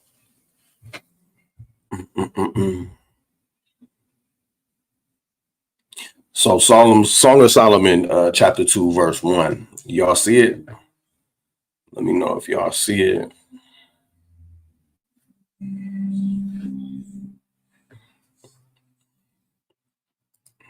There we go. I am the rose of Sharon and the lily of the valleys. As the lily of thorns, so is my love among the daughters. Right? As the apple tree, as among the trees of wood, so is my beloved among the sons. I sat down under his shadow with great delight, and his fruit was sweet to my taste. Not only is this erotic, but this is not something erotic that a man would say. Not Solomon, not somebody who is righteous until he goes off into idolatry, right? So there's an exchange taking place here. I am the rose of Sharon, the lily of the valleys, and the lily, as the lily among thorns, so is my love among the daughters. So now there's a woman being referred to, but here's where there's an exchange. Now there's a woman chiming in. As the apple tree among the trees of wood, so is my beloved among the sons. I sat down under his shadow with great delight, and his fruit was sweet to my taste. He brought me to the banquet house, and his banner over me was love. Stay me with flagons. Comfort me with apples, for I am sick of my love. His left hand is under my head, and his right hand doth embrace me. I charge you, O ye daughters of Jerusalem, by the roes and by the hind fields, that ye stir not up, nor awake my love till he please. So this is a woman talking about her love. And it goes on like this back and forth through pretty much the duration of the narrative that is the Song of Solomon. Right. So that's how we know when we see it shift to I am black and comely, you daughters of Jerusalem. And when we look at when the wife is referred to by tribe, it says, oh, my Shunammite. So that's how we have deduced over time that the Shunammite is who's being talked to, a Shunammite wife. But Christians make the mistake of, oh, it's a Shunammite, not an Israelite. No, you dummy. You got off the bus too early. It's an Israelite from the tribe of Issachar, an offshoot of Shunam. So that's the proper understanding on that. So Israelites, you got to really stop just going with rhetoric. You got to prove your rhetoric. And that's what Fire of God is all about. You know what I'm saying? We are trying to remove the bad rhetoric and make sure that any rhetoric we present is something that we can back up with sources, with the text itself. All he want to do is lay out the northern and the southern. Every time you see Gentile, it's Israel and the salvation for nobody else. He don't got to waste our time and take 40 minutes to do that. We know what he going to say. And on top of that, I'm not even talking to you as I'm muting you. I'm wrong. And don't worry, Bruce is a non-camper and I stay muting him too. And that's my man as. I hit Bruce on the jack right now. Yo, Bruce, it's A, B, C, and D. Bruce, I got you, Berean. That's my man. And I blocked it, and I be muting him and putting him in the back. So you ain't finna say nothing and bother me. Go ahead, Camper. I don't know why I don't know why it's such a problem if I'm actually laying it out. I'm actually showing you proof. But camps don't preach on this. Yes, exactly. King Keturah, bad rhetoric. You mean like unsubstantial belief, stuff like that. Exactly. Because let me make it clear what I mean by rhetoric, because I don't want to abuse the word, right? I don't want to abuse the word. Stop the screen, present, share the Salaki family. I gotta say it out loud because this is still weird doing these lives to me. So rhetoric, the art of effective or persuasive speaking or writing, especially the use of figures of speech and other compositional techniques. So a lot of times we say things that sound good, whether it's written or spoken out loud. But the issue is this: when the things that we're saying only sound good, when you can't put them to the test and come out with the truth, that's what I mean by bad rhetoric. So there's rhetoric that's good. You just got to make sure that you can back it up, that you've totally vetted what you're saying, that you're proving all things and holding fast to that which is good, that you're studying to show yourself approved. And you got to do more clashing with other thought processes to make sure that you've done this, because iron has to sharpen iron, and you're not the iron that's going to sharpen you. Right. So that's why we do things like these. That's why we try to open the stage up to Christians that are willing to come and build in honesty. Again, the invite is still open. So let me drop the link back in the chat. If you're a Christian and you want to hit on any of these talk points, we can do so briefly and respectfully. Make sure that you like, share, and subscribe, family, because this is really the meaty part. Ain't gonna preach. I ain't giving you time to preach. I'm not preaching.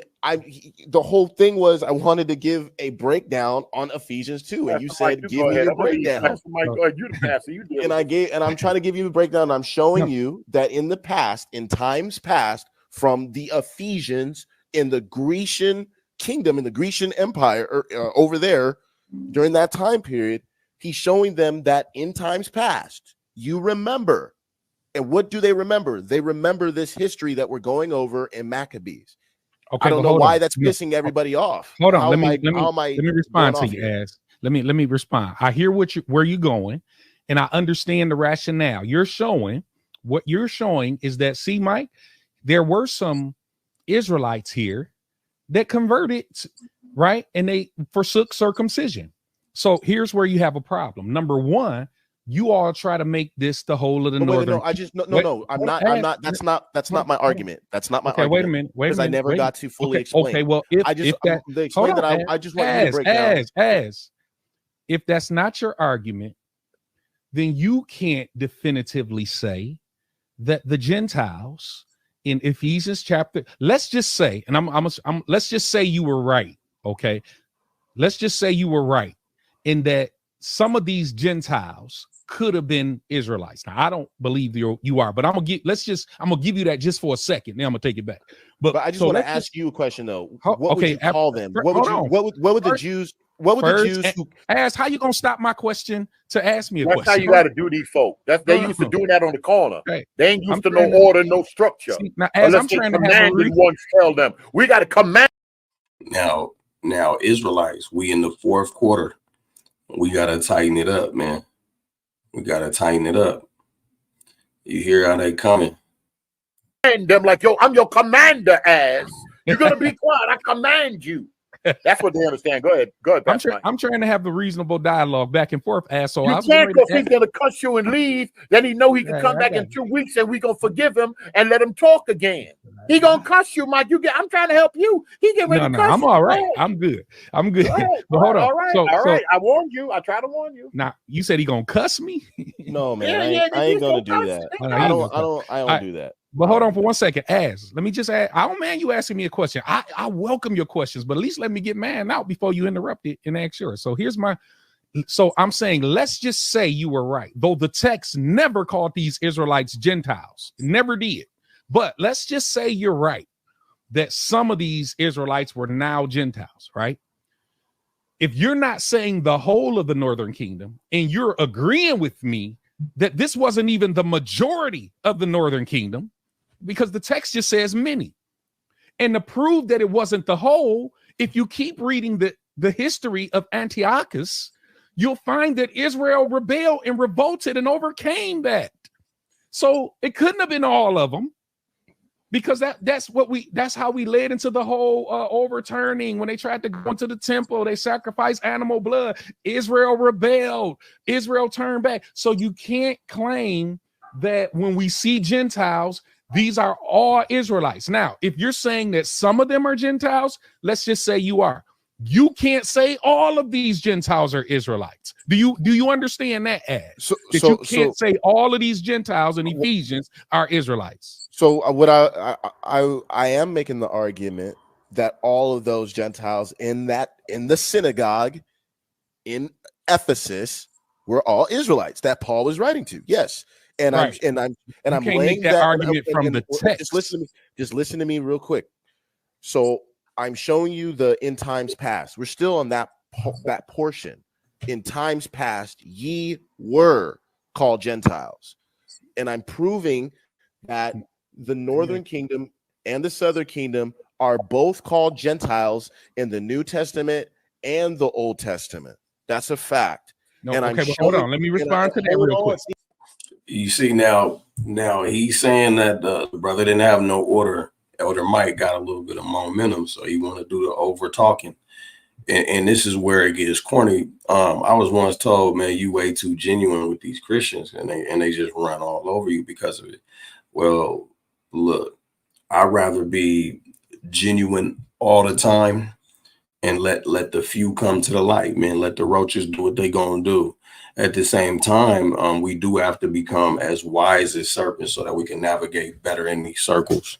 So this is a sticky situation the brother's in. He's not saying anything wrong as of now. It's just that the Christians don't want to hear it, especially when you deal with brothers like Michael Holloway, man. I'm not gonna lie. It's something real devious about him in the way he handles the scripture. And that's all I'm gonna say about it. I'm gonna let it play. We'll see what we get. See, you don't want me to finish. I do want you to finish, bro. But I'm supposed to let you finish. Let's have a dialogue, though. If I cut you off, You see, I was supposed to let you finish, but you can't let me finish. Then Mike say, let's have a dialogue, but the brother can't even finish what he's saying. Let him substantiate what he's saying. You get to be long-winded. He got to wade through it. Then he get to say half of what he gonna say. Then he got to listen to you all over again. That shit is tiresome.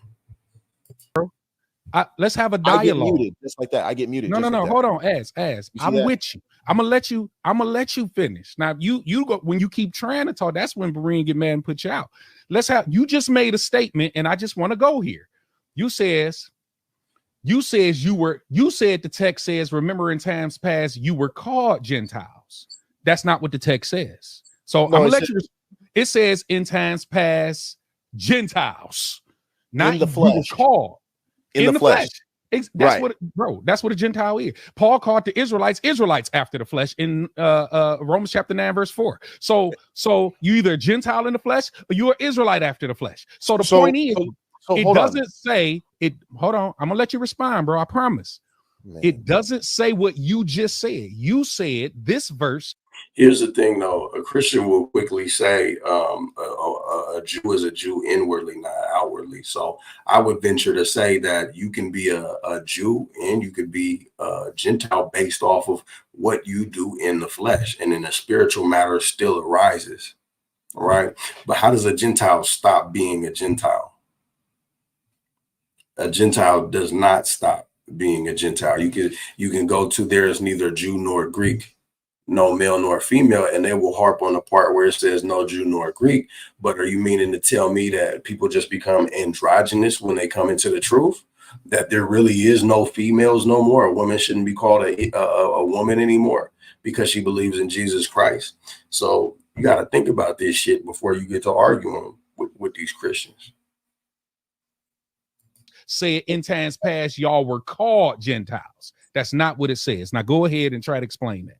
So when it says in times past you were called Gentile, it doesn't. It says you in times past Gentiles in the flesh, who are called uncircumcision. You see, now it's describing how they're Gentiles in the flesh. They're Gentiles in the flesh, according to people who called them uncircumcision. So that's what they're called, right? They're called the uncircumcision. Gentiles are called uncircumcision. Goliath, right. David called Goliath uncircumcision. All right, that's great. So my question would be, is in the New Testament, were there people called Jews, and then were there people called Greeks? What you should always ask when you come here is, we're all Israelites circumcised? We're all Jews circumcised? Because then they're going to have to lay their logic out there. If they say no, boom, you can cut them with the history. You can cut them with the Maccabees. They don't respect Maccabees. It's too spooky for them to entertain Maccabees because they're like, oh, that's taking out the Bible and it does not looked at as canon. But they'll quickly look at a historian that is on in a secular form. Right. So you can use either of those avenues. I would recommend going the secular route for it and then dialing it back into Maccabees just from wisdom. But you ask, were all Israelites circumcised? Did you have to be circumcised to be considered an Israelite? Because even when we look back at the Exodus narrative, you see that there were certain Israelites born in the wilderness that had to be circumcised. They were still Israelites. You understand what I'm saying? So we don't get to now make up this narrative that all Israelites were circumcised at all times, because we're touching on history. Extra biblical first. That's just my recommendation. Extra biblical first before you go to Maccabees. Then you hit them with the Maccabees. Right? It's very key. Let me see real quick.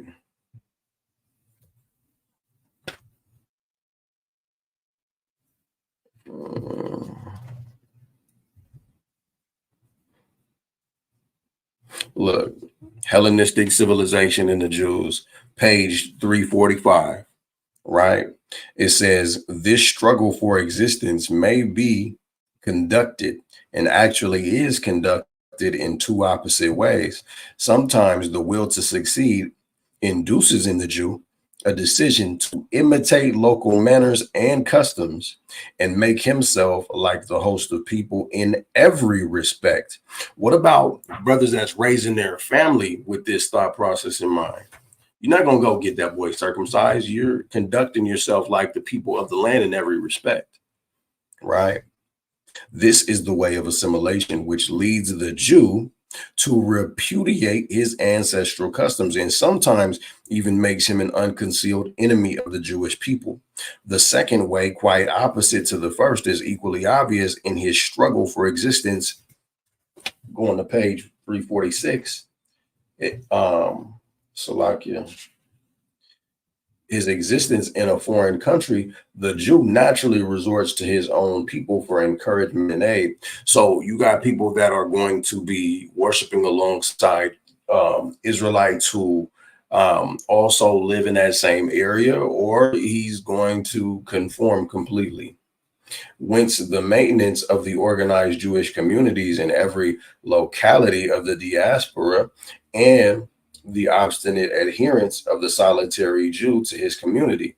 Now, the community signifies tradition, for it must be based on the principles of the original national culture. Otherwise, it possesses a raison d'etre, neither in the eyes of the host nation nor in those of the Jews themselves. Thus, the Jewish history in the diaspora fluctuates between two mutually contradictory principles: between the ambition to assimilate, arising from the Jew's desire to exist among strangers by his individual powers, and the inheritance to tradition induced in the struggle for existence by the need of support from the strong collective. Now, there's two messages here. One is that a kingdom divided against itself can't stand. This is why we need to be more unified. This is why we got to be willing to have more biblical discussion. This is why we got to put pride aside, because the harder it is for us to link up, the harder it is for brothers and sisters to exist in a Babylonian society, where the easier option, honestly, is for them to conform, right? We open the door up wide as we can by doing this, not just falling on, oh, if you don't get it, you don't get it. Because who the fuck are you to say they won't get it later, right at the shot clock, right? But what this is showing is the importance of family, and then community based on family, and in that order. Then what it's showing is that the individual's options are either going to be to conform to the nation that they're in front of, or get encouragement to operate in the ancestral customs of the Jews or the Israelites. But you can go to sources like these and bow. You're standing in a good place with Christians that think like this. The answer to that question is yes. Okay, were some of those Greeks actually Israelites? The Grecians were Israelites, yes. Okay, let's go to John. Let's go to John chapter 12. Right. Not the Grecians. I said the well, Greeks. That's who the Greeks, that's what that. And to be honest, a better way to go is just say, are we talking about the Hellene? Are we talking about the Hellene? Are we talking about the Hellenistas? Because then we're really getting to sort through some shit. Because honestly, you're going to see the word Hellene transferred into, translated into Grecian from time to time, just as well as the word Hellenista, or someone who speaks the language of the Jews. Christians like to say Hellene is talking about the full-blown Greek, when that's not even so. It's more so talking about adherence to religious practices, which we really just touched on. So it's important to get to the nitty-gritty linguistically. Go to the linguistics and argue from there, so you're making sure that y'all got the same definition in mind.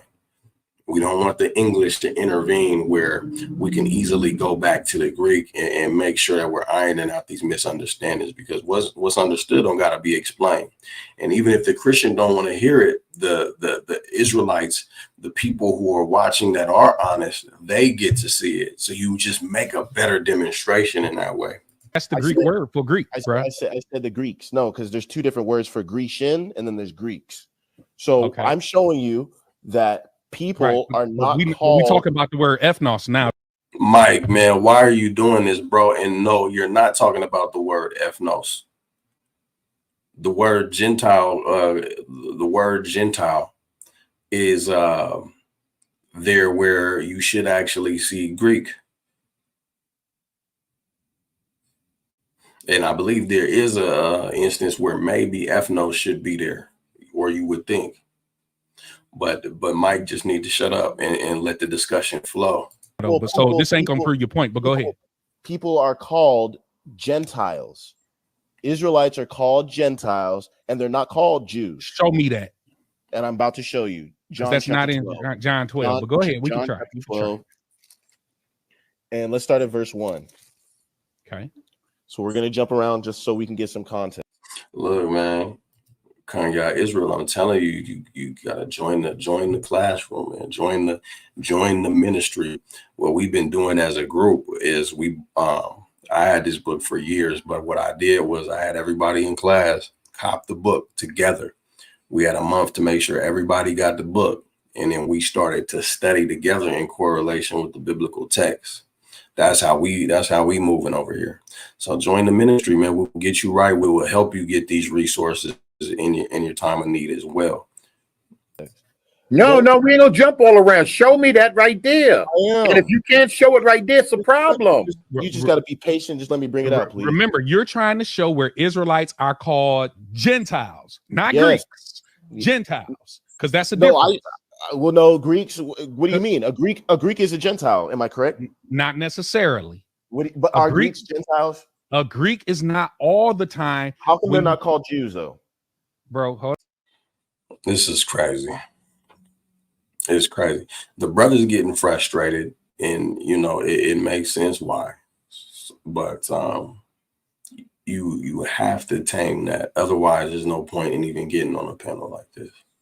Hold on, bro, because that's the whole point. I'm gonna prove it to you once you go here and miss your point in John chapter number 12. Mike, all out of order. Somebody tag Mike in here, man. If you gotta connect to Mike, man, tag him in here. Tell him he's completely out of order and out of line. Tell him to click the link. Well, I'm going to show you how there were those Jews who embrace Greek culture. They were never called ethnos. They were called Greeks. So but Paul isn't using the word Grecian or in Ephesians, he's using the word ethnos. And you have to show where Israelites are called ethnos. Okay, that's what you have to do. Beautiful. I'll show it to you because you don't want to deal with the Helen.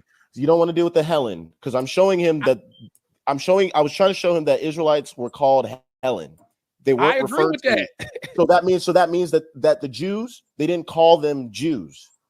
Bro, they called them Hellenist. Greeks. It's a Hellenist. So that's a Gentile. They consider them Gentiles. They wouldn't even do. So let's go to. Hold on. You gotta hold your mouth. You gotta just please hold your mouth and let me say something. I know you disagree with me, but let me get some words out. Go to Genesis then. Go to Genesis if you want to see Israelites being called ethnos. No. Go to Genesis. Ethnos is a Greek word. No. Genesis is Hebrew. So you're not going to. Oh my God! This is bananas. This is bananas. Don't make me have to crack my Septuagint open. Don't make me have to crack my Septuagint open. Let me run this back a little bit. Once you go here and miss your point in John chapter number 12, I'm going to show you how there were those Jews who embrace Greek culture. They were never called ethnos. They were called Greeks. So but Paul isn't using the word Grecian or in Ephesians, he's using the word ethnos. And you have to show where Israelites are called ethnos. Okay, that's what you have to do. Beautiful. I'll show it to you because you don't want to deal with the Helen. You don't want to deal with the Helen because I'm showing him that I was trying to show him that Israelites were called Helen. They weren't referred to. That. So that means that the Jews, they didn't call them Jews. Bro, they called them Hellenist. Greeks. Is a Hellenist. So that's a Gentile. They consider them Gentiles. They wouldn't even do. So let's go to. Hold on. You gotta hold your mouth. You gotta just please hold your mouth and let me say something. I know you disagree with me, but let me get some words out. Go to Genesis then. Go to Genesis if you want to see Israelites being called ethnos. No. Go to Genesis. Ethnos is a Greek word. No. Genesis is Hebrew. So you're not going to show me there. We're gonna go to Genesis chapter 48 and verse 19, and we can read it in the Septuagint. And they're not called Jews. Show me that. And I'm about to show you. John. That's not in John 12. But go ahead. We can try. 12. And let's start at verse 1. Okay. So we're gonna jump around just so we can get some context. No, we ain't gonna jump all around. Show me that right there. And if you can't show it right there, it's a problem. You just got to be patient. Just let me bring it out, please. Remember, you're trying to show where Israelites are called Gentiles, not Greeks. Gentiles, because that's a difference. Well, no, Greeks. What do you mean? A Greek is a Gentile. Am I correct? Not necessarily. But are Greeks Gentiles? A Greek is not all the time. How come they're not called Jews though? Bro, hold on, bro. Because that's the whole point. I'm gonna prove it to you once you go here and miss your point in John chapter number 12. I'm gonna show you how there were those Jews who embrace Greek culture. They were never called ethnos. They were called Greeks.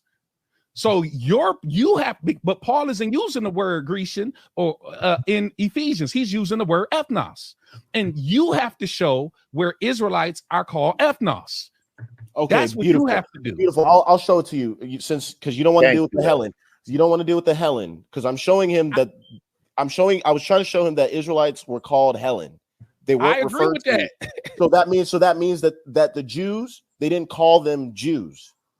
Bro, they called them Hellenist Greeks. is a Hellenist. So that's a Gentile. They consider them Gentiles. They wouldn't even do. So let's go to. Hold on. You gotta hold your mouth. You gotta just please hold your mouth and let me say something. I know you disagree with me, but let me get some words out. Go to Genesis then. Go to Genesis if you want to see Israelites being called ethnos. No. Go to Genesis. Why he about to lie? Is a Greek word. Genesis is Hebrew. So look, you find the oldest compilation of the Bible in the Septuagint.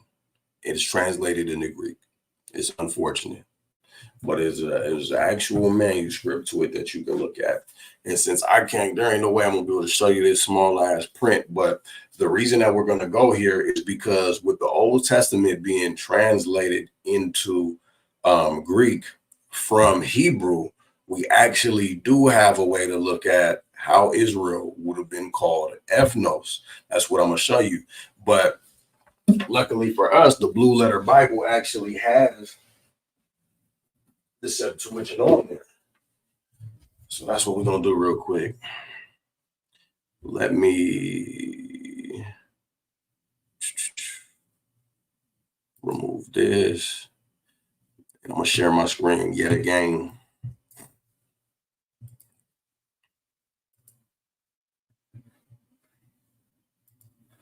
I wish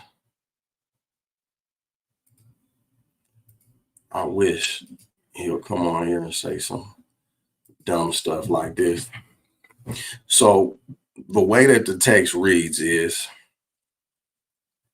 ye shall be unto me a kingdom of priests and a holy nation. These are the words which thou shalt speak unto the children of Israel. They're being told that they shall be a holy nation, right?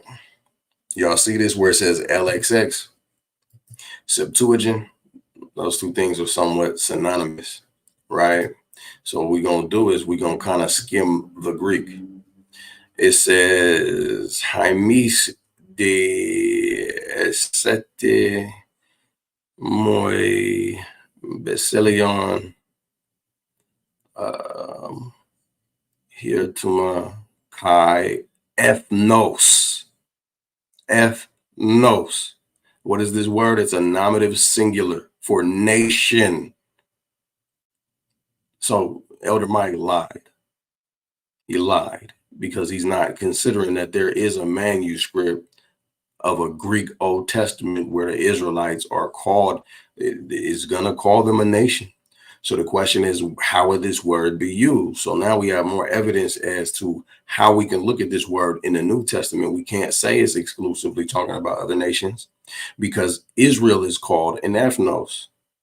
Shit, you talk about the people that came out of Noah, you're going to see that word there because they were also called nations.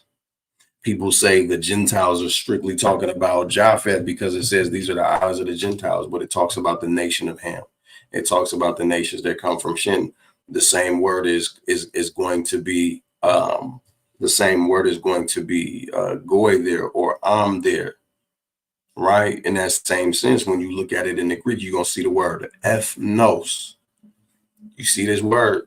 This is ethnos in the Greek. Let me see if I can click on it. So y'all see this right here off to the right? Let's just click on it. That ain't what we want to do. Here we go.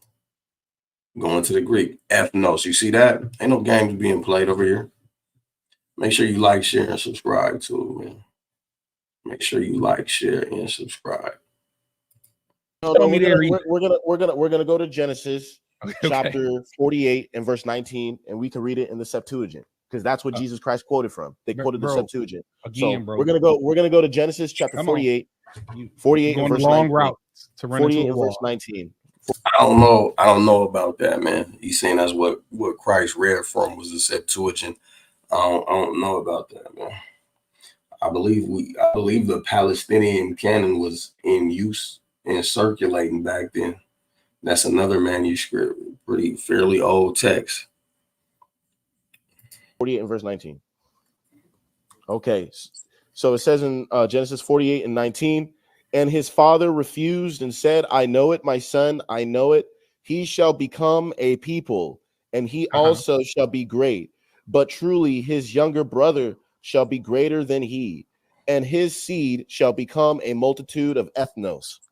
Okay, hold on for a second. Here we see Ephraim being called having multiple nations. Hold on for a second. One tribe can have multiple nations, and they're all called ethnos. He shall be a multitude of Gentiles. Bro, so there we see a tribe called respond ethnos. to it. Let me respond to that. Nothing that to respond to. Bro, let me respond. It's nothing. You know you about to get debunked. Now I'm trying to have a cordial conversation with you. You can't debunk it. You have to show that it's not ethnos. You have to show that there's no sense where there's no ethnos there. Now, number one, this isn't talking about all of Israel. It's talking about his younger brother. There is a difference between Helen and ethnos. That's true. But I feel like they're missing the point that these names are put on Israelites, even ethnos. I think that this person with the comment is missing the point. Christians get to nitpicking.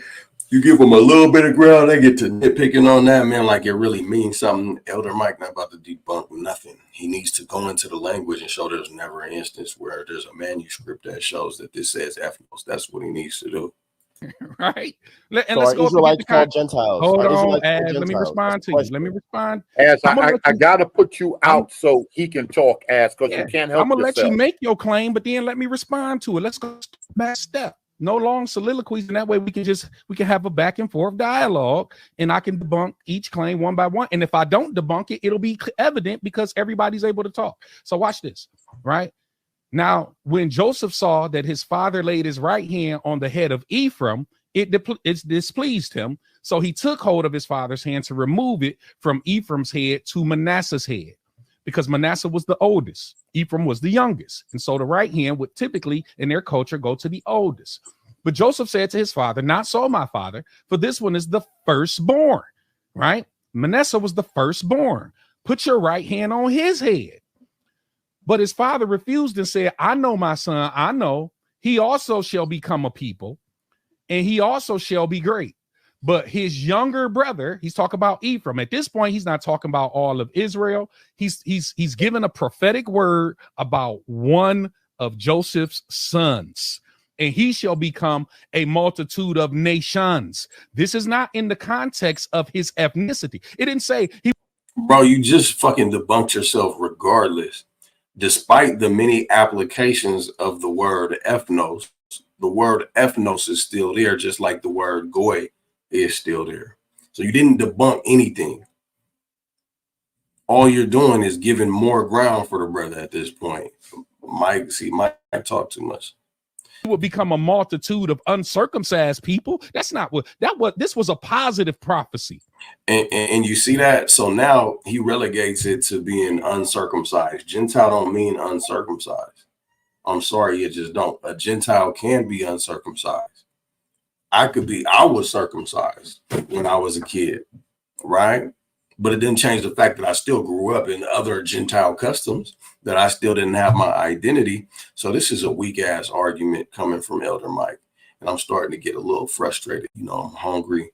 It's late. Yet the labor continues. Let's just listen on. So there is no way Jacob is saying that your son about to be a multitude of heathens who are uncircumcised. So you're using this word. You see that? That's super dishonest and disingenuous. The brother never said that. All he's substantiating is that the word goy and the word ethnos is going to be used in a situation like this. He's not talking about the spiritual state of these people. First, we have to submit to how the word can be used, and then we can look at the context of the writings where it's being used. And the brother can't get no ground because the Christian don't want to work and let the brother make his point. That's simply what's happening. I cannot turn it off, my brother. We gotta go through this. We gotta go through this. Goyim out of context. Because it actually gets worse. And it gets worse from the Israelite stance. Text, because now you're trying to apply it in the New Testament context that doesn't fit, bro. Again, the onus is on you to prove where a Israelite, even in an uncircumcised state, would be considered a Gentile. And this verse doesn't do it. If he's cut off from the nation of Israel, is he still an Israelite? Ethnic wise, yes. Okay, but nah, he shouldn't have jumped. He should have stood right there. Elder Mike is putting something on him that he's not putting on it. So he should just stand firm and say, does this describe how a multitude of goy is going to come out of Joseph? Yes or no? Okay. So in place of goy, if I'm reading it in the Greek, would it say ethnos? Yes or no? You know, sometimes you don't just move to another point just because they want to move to another point. You just sit there. Would his people consider him a Gentile? No, his people will consider him a cut off Israelite. So to be honest, when we look at the word heathen and Gentile, they're the same thing. They're the same thing. Christians are going to put they're going to put what they're going to put on it, right? They're going to philosophize the difference between the two words. Heathen and Gentiles is the same word in Hebrew. So there's a distinction there that Christians make that the text don't necessarily make on every occasion. So it is worse because he's trying to say that Gentile in the New Testament sense means uncircumcised, when the brother Az is not saying that. He's simply saying that Israelites are referred to as goy, Hellene, ethnos as well. And here's a precedent for it. And he's starting small so that they can get to a bigger point. But this is what's happening right now is Mike don't want to be objective. You know, they're combating logic for logic. And this is going to happen, but when people really want to reason, they will show you that they're willing to listen to your argument for argument's sake. That's the only way you're really going to be able to pull it apart. Mike's just saying, no, you're looking at this the wrong way. But the question is, how is he looking at it the wrong way? You're not even arguing against his point. You're making a straw man. So that's how much worse it is. So then so if he doesn't have land allotment, then he's called a Gentile. That's a slur, right? If you could show me that, wouldn't Gentile be considered a slur? I just want you to show it. I'm telling you what he was. He already showed it. He already showed it. It's called. I answered you outright. He's a Gentile who was cut off, who lost his privileges, lost his rights. He didn't lose his ethnicity though. Right. He didn't lose his ethnicity, but in all intents and purposes, he would be treated as a Gentile. Treated as a Gentile. Amen. So if he's treated as a Gentile, why would he not be called a Gentile? That's interesting. I would love to pick his brain about that. All right. Just historically speaking, because we're talking about integration. Treated, not and if somebody was born and he wasn't circumcised the 8th day, then that means he was a Gentile in the past. If he got circumcised, right? No. Because again, he was still not called a Gentile, and you still have not shown that. Again, Jacob was not prophesying to his son that your son shall be a multitude of heathens who are uncircumcised. So for you to try to go to the Old Testament and pull that word goyim out of context and try to apply it in the New Testament context of the Greek word ethnos, I mean, it's blatant bad hermeneutics, bro. And this is why I try to tell my Israelite friends that you guys are being taught wrong. So look at this real quick. This is John 7:35. It says, I'm gonna start at 34. It says, "Ye shall seek me and shall not find me, and where I am, thither ye cannot come." Then said the Jews among themselves, "Whither will he go, that we will not find him? Will he go unto the dispersed among the Gentiles and teach the Gentiles?" And this is how crazy it gets, because we're hung up on the word ethnos, and we touched on this a little bit earlier, but watch this. So, and mind you, it doesn't say the people of Judah, it says the Judeans. So a lot of times we're talking about the dwellers of certain landmass. So if it's talking about the dwellers of Judea or Judeans, right, people who live in Judea, why can't it be talking about people who live in these Gentile nations? Now, of course, the implication to Judean is going to be a Jew. And you have the trouble of going through the distinction of someone who converted to being a Jew or Israelites. But the scriptures tell us that this is talking about actual Israelites, not converts, right? So scratch that. So now let's just scoop down a little bit. The Judeans asked among themselves, whither will he go? Will he go to the dispersed among the Gentiles and teach the Gentiles? Right? But the word Gentile is translated from Hellen, which is what typically we would see translated into Greek, right? Will he go to the dispersed among the Greeks and teach the Greeks? You see that? The dispersed what? The Israelites that are dispersed. Why is he going to go to dispersed Israelites to teach the Greeks that are there if they're talking about blood Greeks? No, it's talking about, it's letting you know that the people being called Greek, at least in this instance, are Israelites who are dispersed among the Greeks. You see that? And this inflected word real quick. I want to look at the text.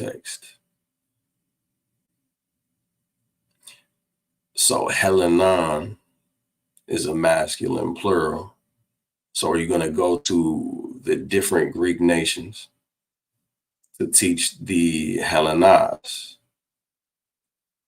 So Hellenon, and we have Hellenized, which is also a plural, an accusative plural. So somebody is calling them Greeks. Very interesting. They're not necessarily Greeks. They're just being called that. So, man, this is crazy. I wish I wasn't at work during this. I hate that they go live when I'm at work. I be wanting to jump in there and go stupid. But let's get back to it, because we're gonna go through a little bit more of this and then we're gonna wrap up, family. I appreciate you being here. Do me a favor, man. Make sure that you like, make sure that you share and subscribe. That's the main way that you can support the ministry. If you wish to do so, you can via Cash App at either Fire of God Camp 12, as you see below on the right hand side, or you could do so at Cash App $ Ashrakar, as you see in the chat. Feel free. Another way that you could support the ministry is by joining the ministry, and you can do so by hitting us up at Fire of God Classroom at gmail.com. But don't join the ministry if you don't want to do the ministry.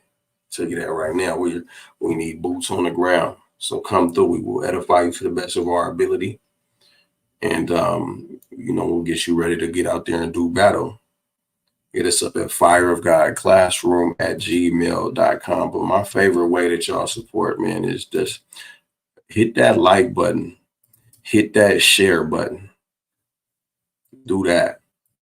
We'll be right back.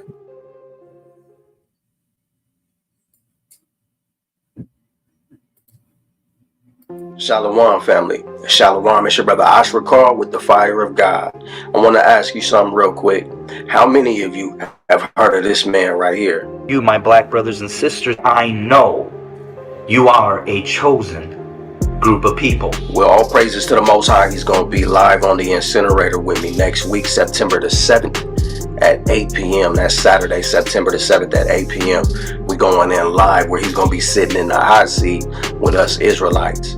If you're like me, which a lot of you are, you're skeptical of Caucasians like this that say things like these. We wonder what the motivation is. We wonder what their scriptural integrity is. We wonder when they're just going to switch up on us like the rest of them.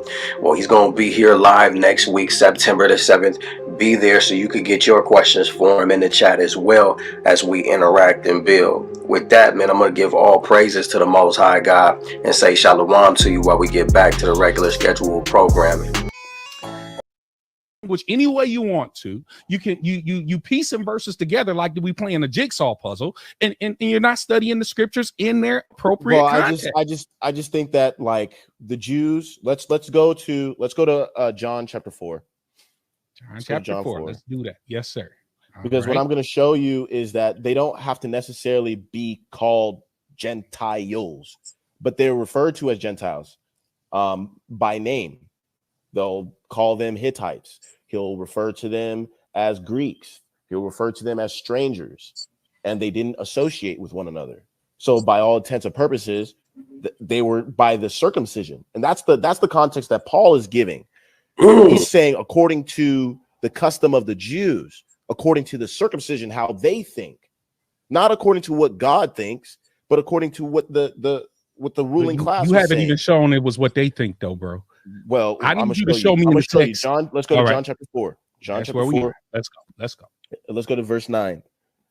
All right. He says, thus saith the woman of Samaria unto him, how is it that thou, being a Jew, asketh drink of me, which am a woman of Samaria?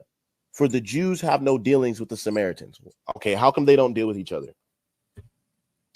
We jumping from one thing to another, but go ahead. Go ahead, Pastor Mike. Israel Descent. If you got the green light, you today's camp day. You and Az representing the camps. Go ahead.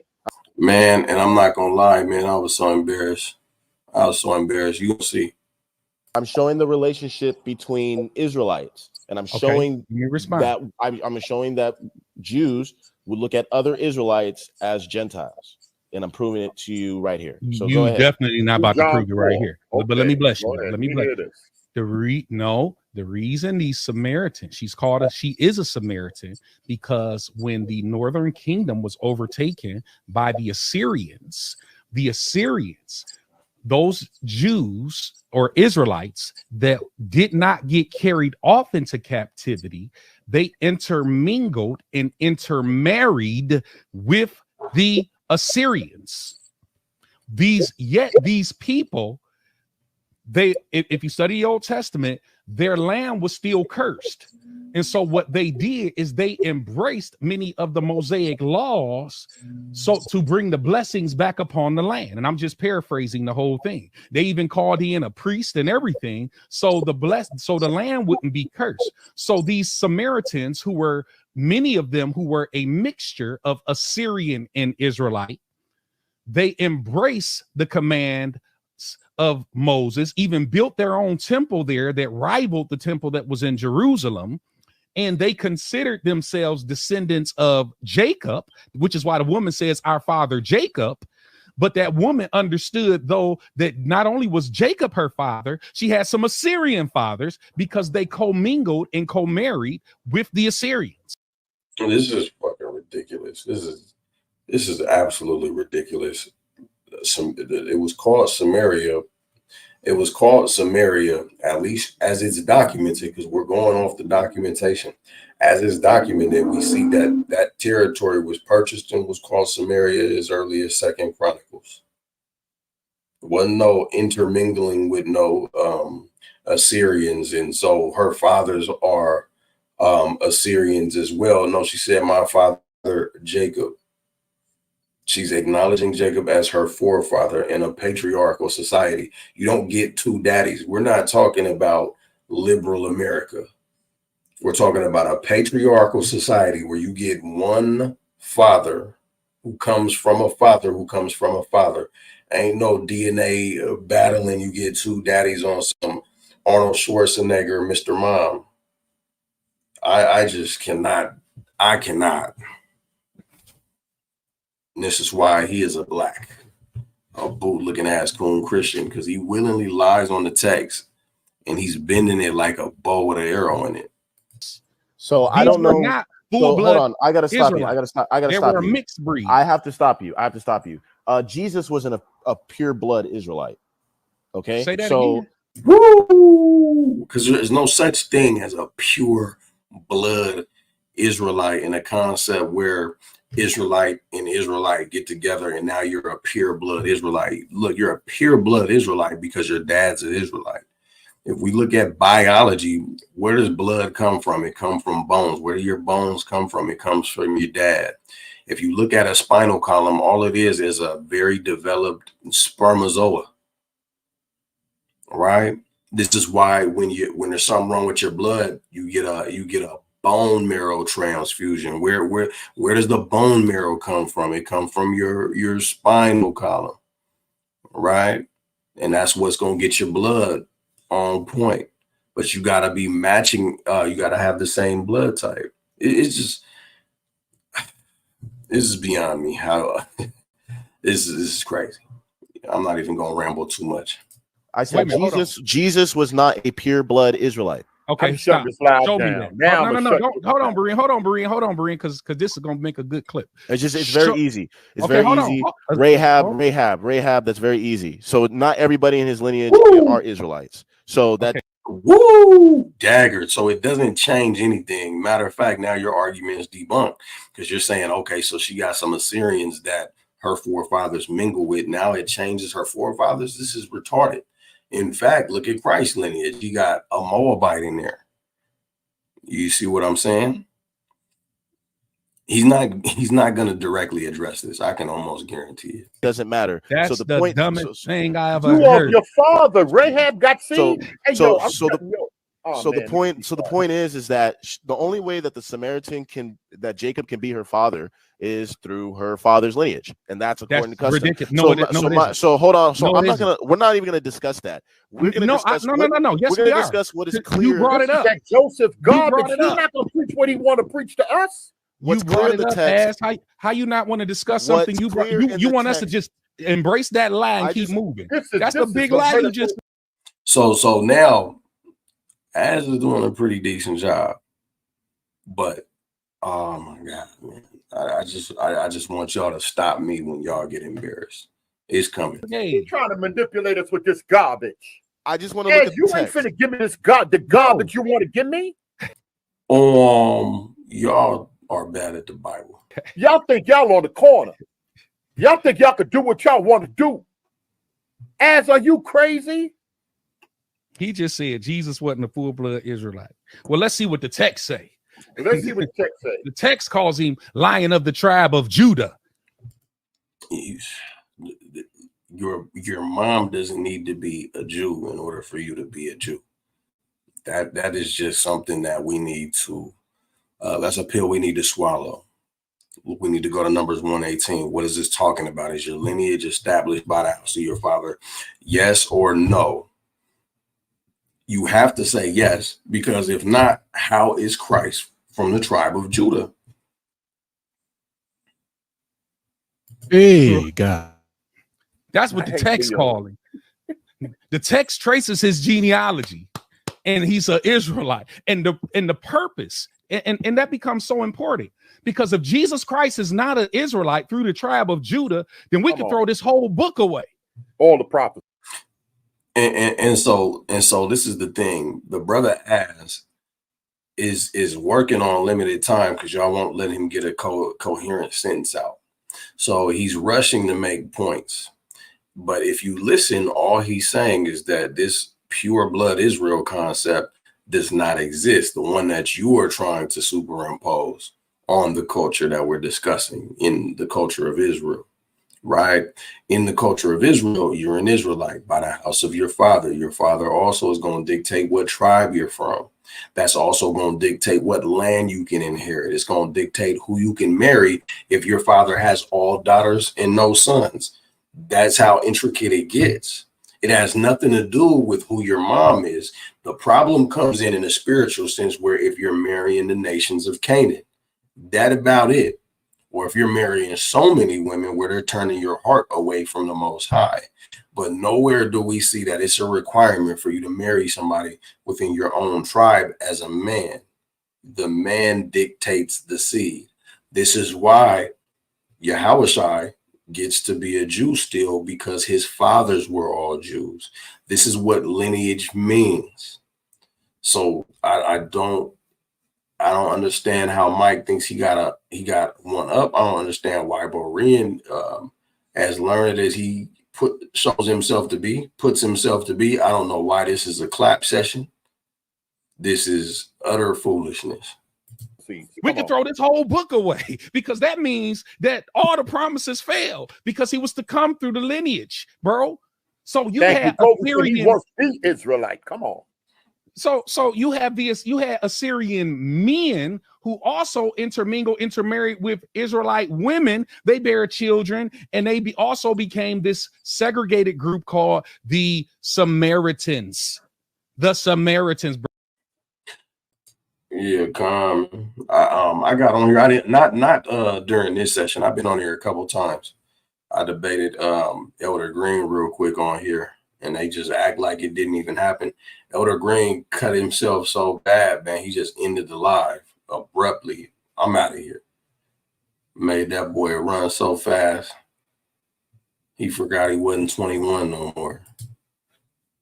Bro, because the Assyrian men, they went into them Israelite women, but yet they embraced many of them as a people. They stayed there in that land, right there in the central heart of Palestine, right? Samaria to the north and Judea to the south. But Samaria was centrally located right between those two areas. But Jesus said we must needs go through. And the reason he had to say that, because the normal route, because of their disdain for this sellout people, they considered these folks sellouts because they intermingled and intermarried with the Assyrians. They would normally go on the outskirts and go down the coast to get to Judea. But Jesus said we must needs go through. So they went through instead of around the coastline. And that's when they run into this Samaritan woman, bro. Your argument fails. This Samaritan woman is not an Israelite. She's a Samaritan. And these were a group of people who were a mixture.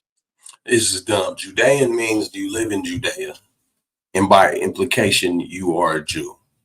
Just like Samaritan means you live in Samaria, period. You cannot say that based on the fact that she lives in Samaria that she's not an Israelite. But her calling Jacob her father is her indicating to you that she is a Jacobite, an Israelite.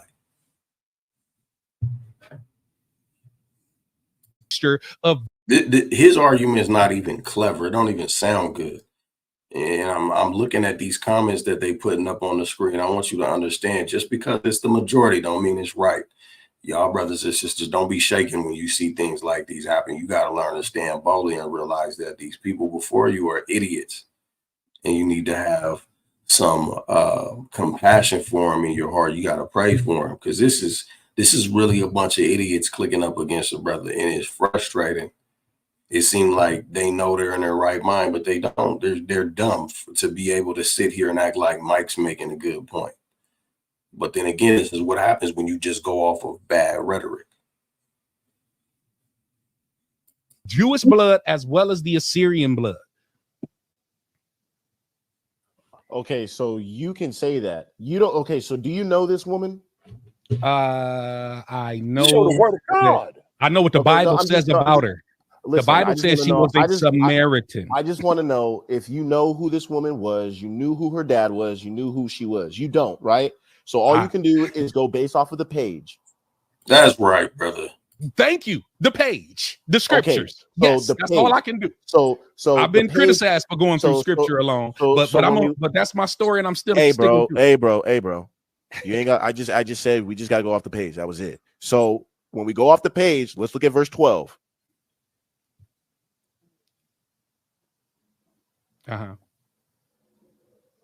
It says, "Are you greater than our father Jacob, who gave us this well, and drank from it himself, as well as his sons and his livestock?" Does the text say anything else? Yeah. Nah, man, it's the sick that need a physician. It's the sick that need a physician. So you gotta pray for these people.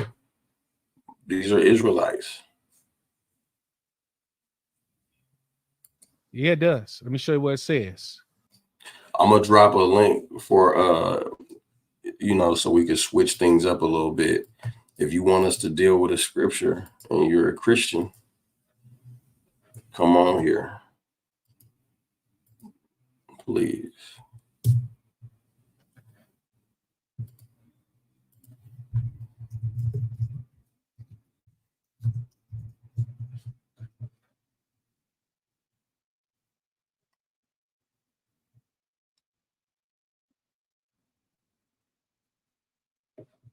And that's a good scripture.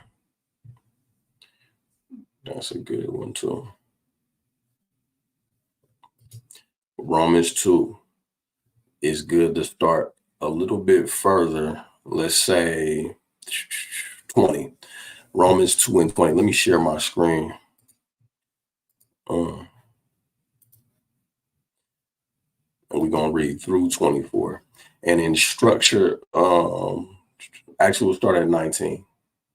And art confident that thyself art a guide to the blind, a light of them which are in darkness, an instructor of the foolish, a teacher of babes, which has the form of knowledge and of the truth in the law. Thou therefore which teachest another, teachest thyself also. So we're touching on hypocrisy. Thou that preachest a man should not steal, dost thou steal? Thou that sayest a man should not commit adultery, dost thou commit adultery? Thou that abhorrest idols, dost thou commit sacrilege? Thou that makest thy boast of the law, through breaking the law, dishonoreth thou God? Meaning that you're not going to find honor before the Most High by just telling other people to keep the law. Are you keeping the law? Are you correcting your own steps? Are you keeping yourself on point?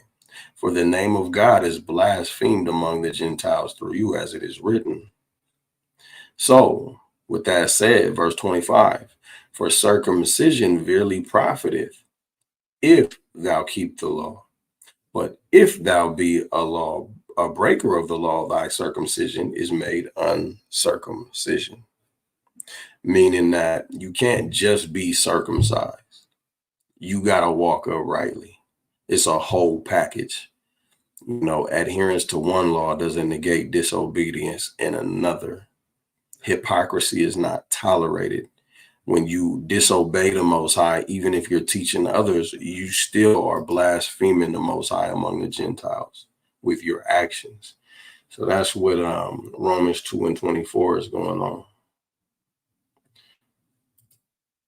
Shalom, this man saying that this woman has Assyrian blood in her, and Assyrians mixing with the northern kingdom is for real reading into the text. She clearly acknowledged her father is Jacob. Absolutely. And that's the problem with this whole thing. But we have Israelites that flinch at this, and that's the part that's scary. And we're gonna see it soon. Like all they had to do was pinch down on it. Mike, why is she claiming Jacob as her forefather?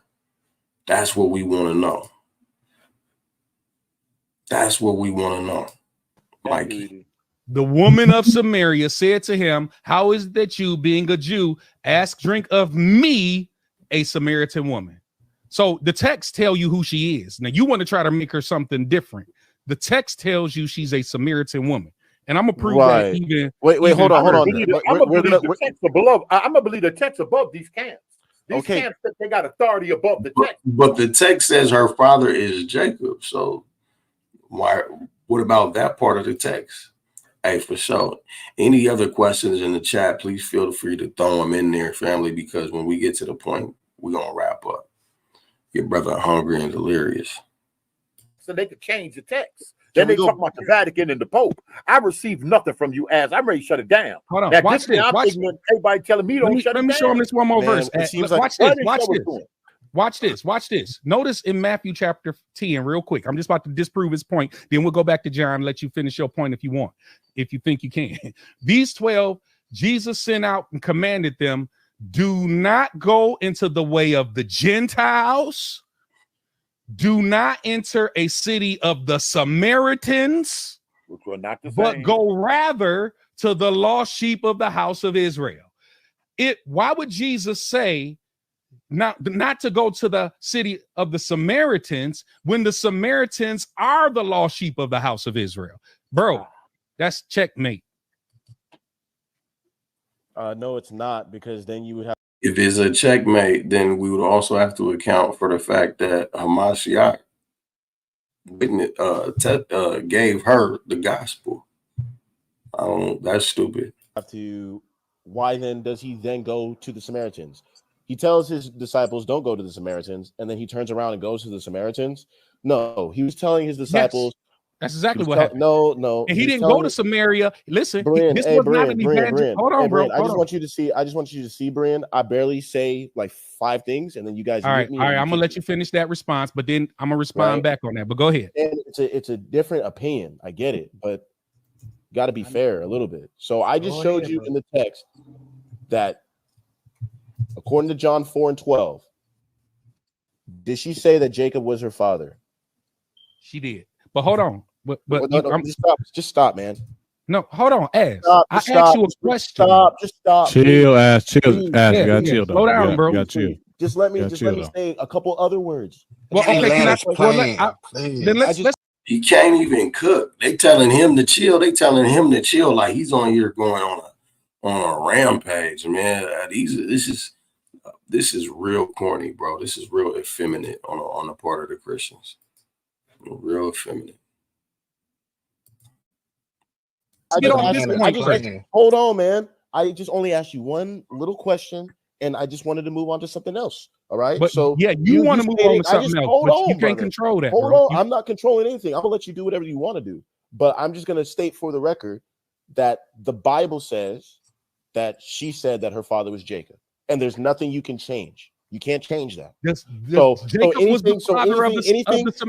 outside of that, anything outside of that is conjecture. It's speculation.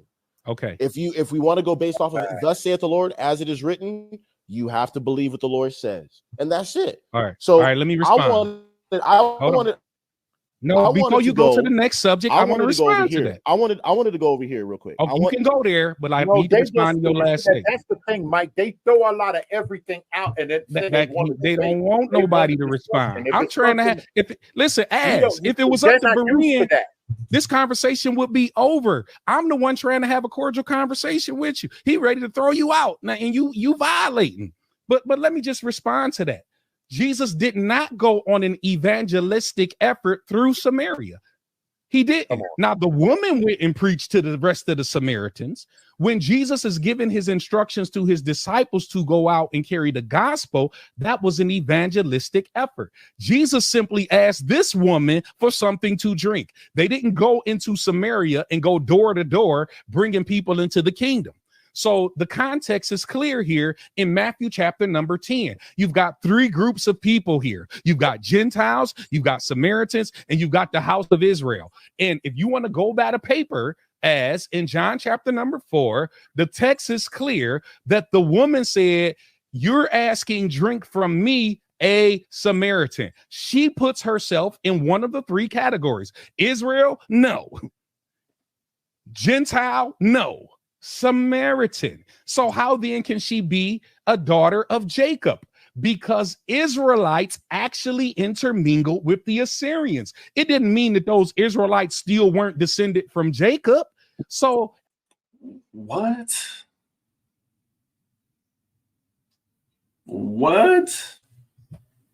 Mike is on dope. It didn't mean that those Israelites still weren't descended from disciples to go out and carry the gospel. That was an evangelistic effort. Jesus simply asked this woman for something to drink. They didn't go into Samaria and go door to door, bringing people into the kingdom. So the context is clear here in Matthew chapter number 10. You've got three groups of people here. You've got Gentiles, you've got Samaritans, and you've got the house of Israel. And if you want to go by the paper, as in John chapter number 4, the text is clear that the woman said, "You're asking drink from me, a Samaritan." She puts herself in one of the three categories. Israel, no. Gentile, no. Samaritan. Here's the thing, though. She is putting herself in the category of people that have no dealings with the Jews. But the Jews didn't have any problems dealing with other nations. They were dealing with the Assyrians as well. Matter of fact, the Assyrians also invaded Judah. This is where you get the siege of Lachish wall relief, because they invaded Lachish. They came into a vital city in Judah and took Jews also. So I don't understand this.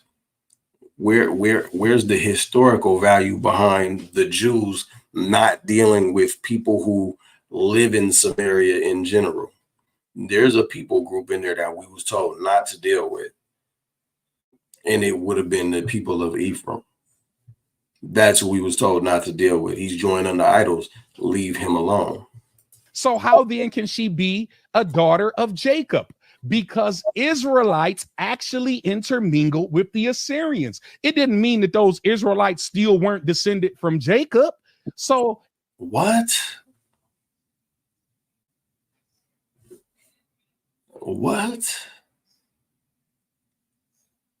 Nobody's saying that the Israelites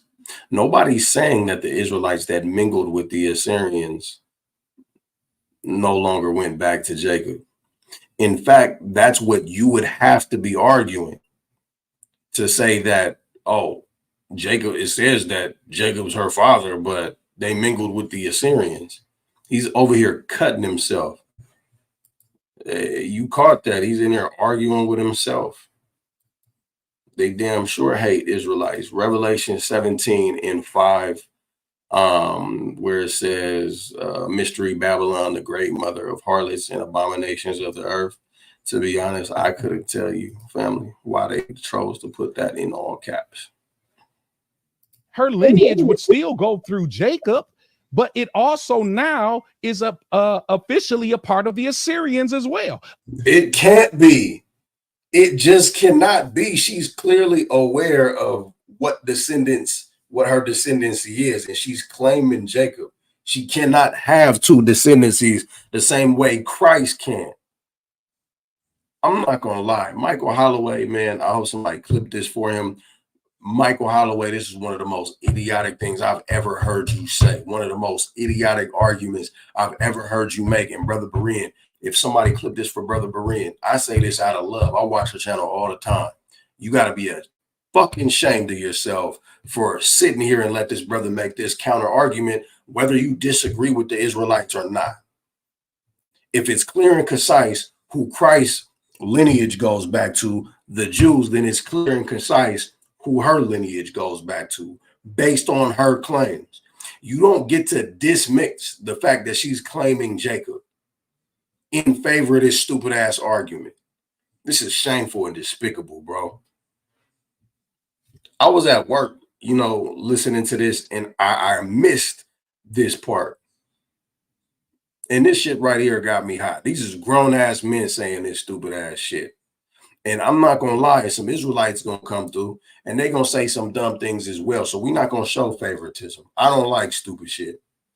I just don't. Stupid shit is why we are right here in the belly of the beast, in America, in Babylon the Great, in captivity to the dumbest people that the Most High ever created.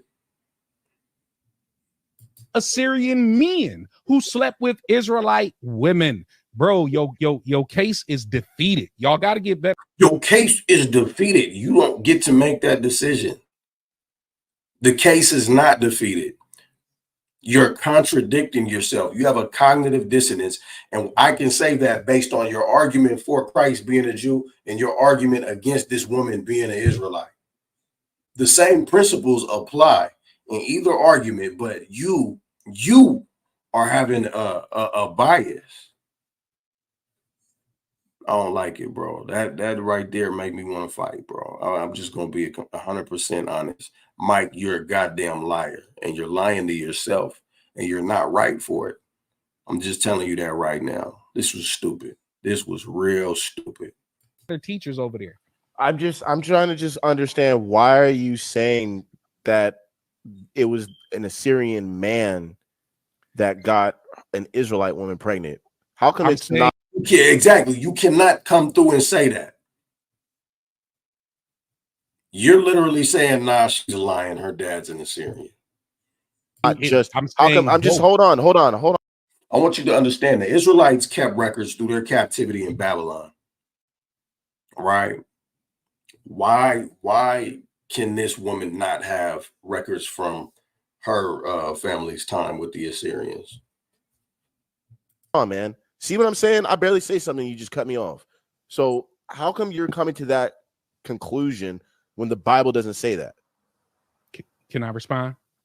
No, you can't, because I want to go. No, I'm gonna respond anyway. You can't tell me no. Go to Hosea. I want to go. Number one. You. And then he got fake manners, bro. He said, "Can I respond?" Why you ask if you can respond if you don't care if the brother would rather do something different? I don't like this. Number one, it was the Assyrian soldiers who went into Judah. So if you knew the Old Testament, like y'all say y'all do, the knowledge of the Old Testament, yes, they went in there, but that does not prove your point. And your point is that even though she's claiming Jacob is her father, no, it must have been that her mother was taken by an Assyrian.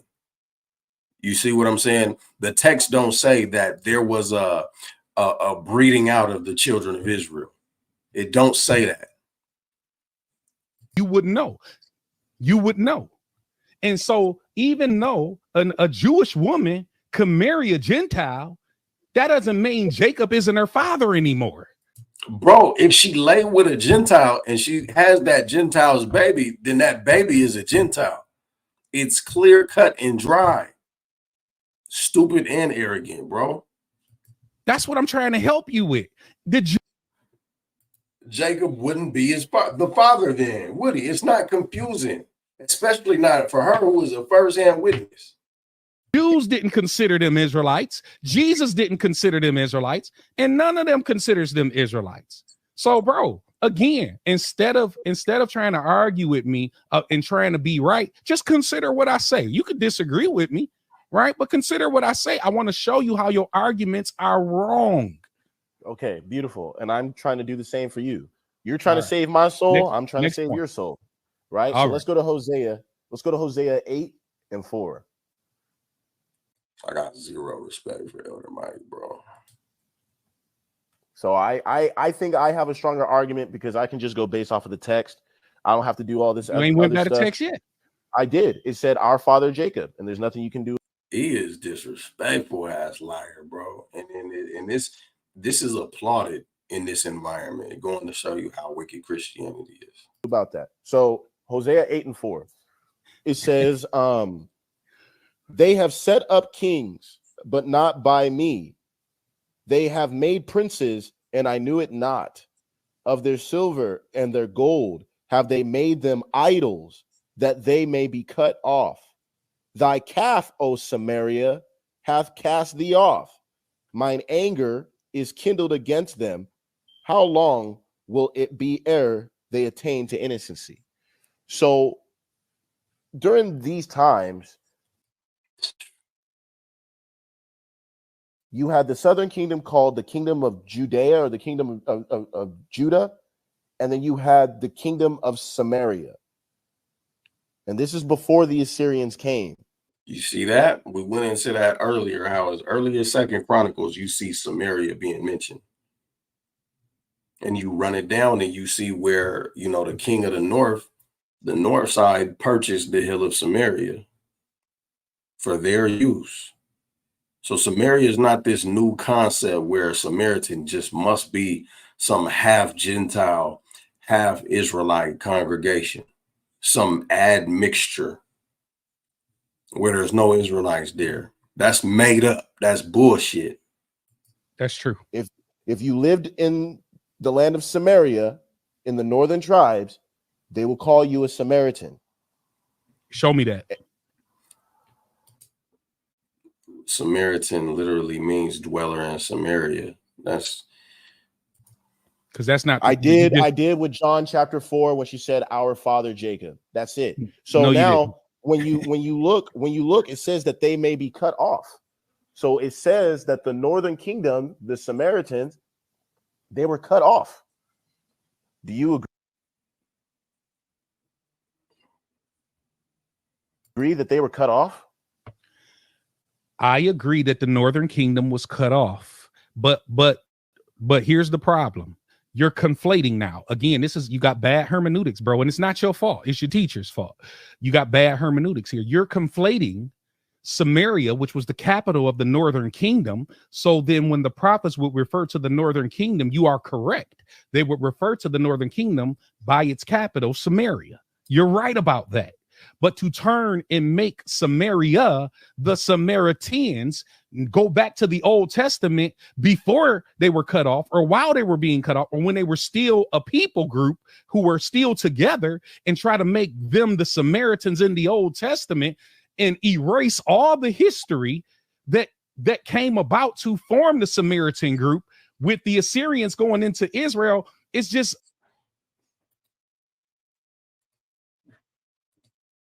he said, show me that. Samaritan, an inhabitant of the city of Samaria, an inhabitant of the region of Samaria. He said, show me. It's that simple.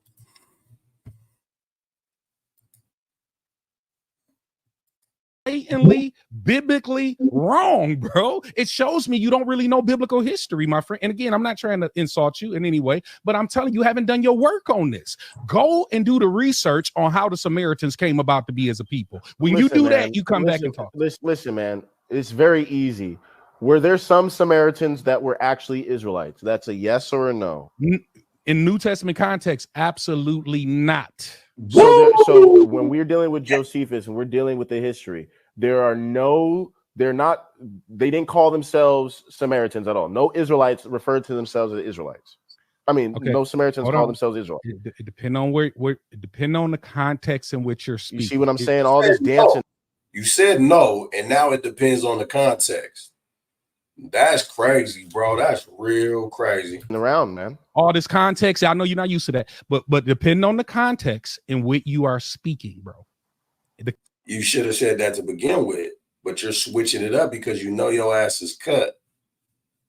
Context. If you're talking about if you're talking about Old Testament and you're trying to refer to the capital of Samaria, which was the capital of the northern kingdom, then you might can say that technically, right? But if you're talking about the New Testament context after these Israelites who did not leave with the captivity of the Assyrians, and they were ravished by the Assyrians, just like the prophet said they would be, and they intermingled and intermarried with them, those Samaritans are not Israelites. So wait, hold on. You pick the context. So like we just read, it says that the Samaria was cast off.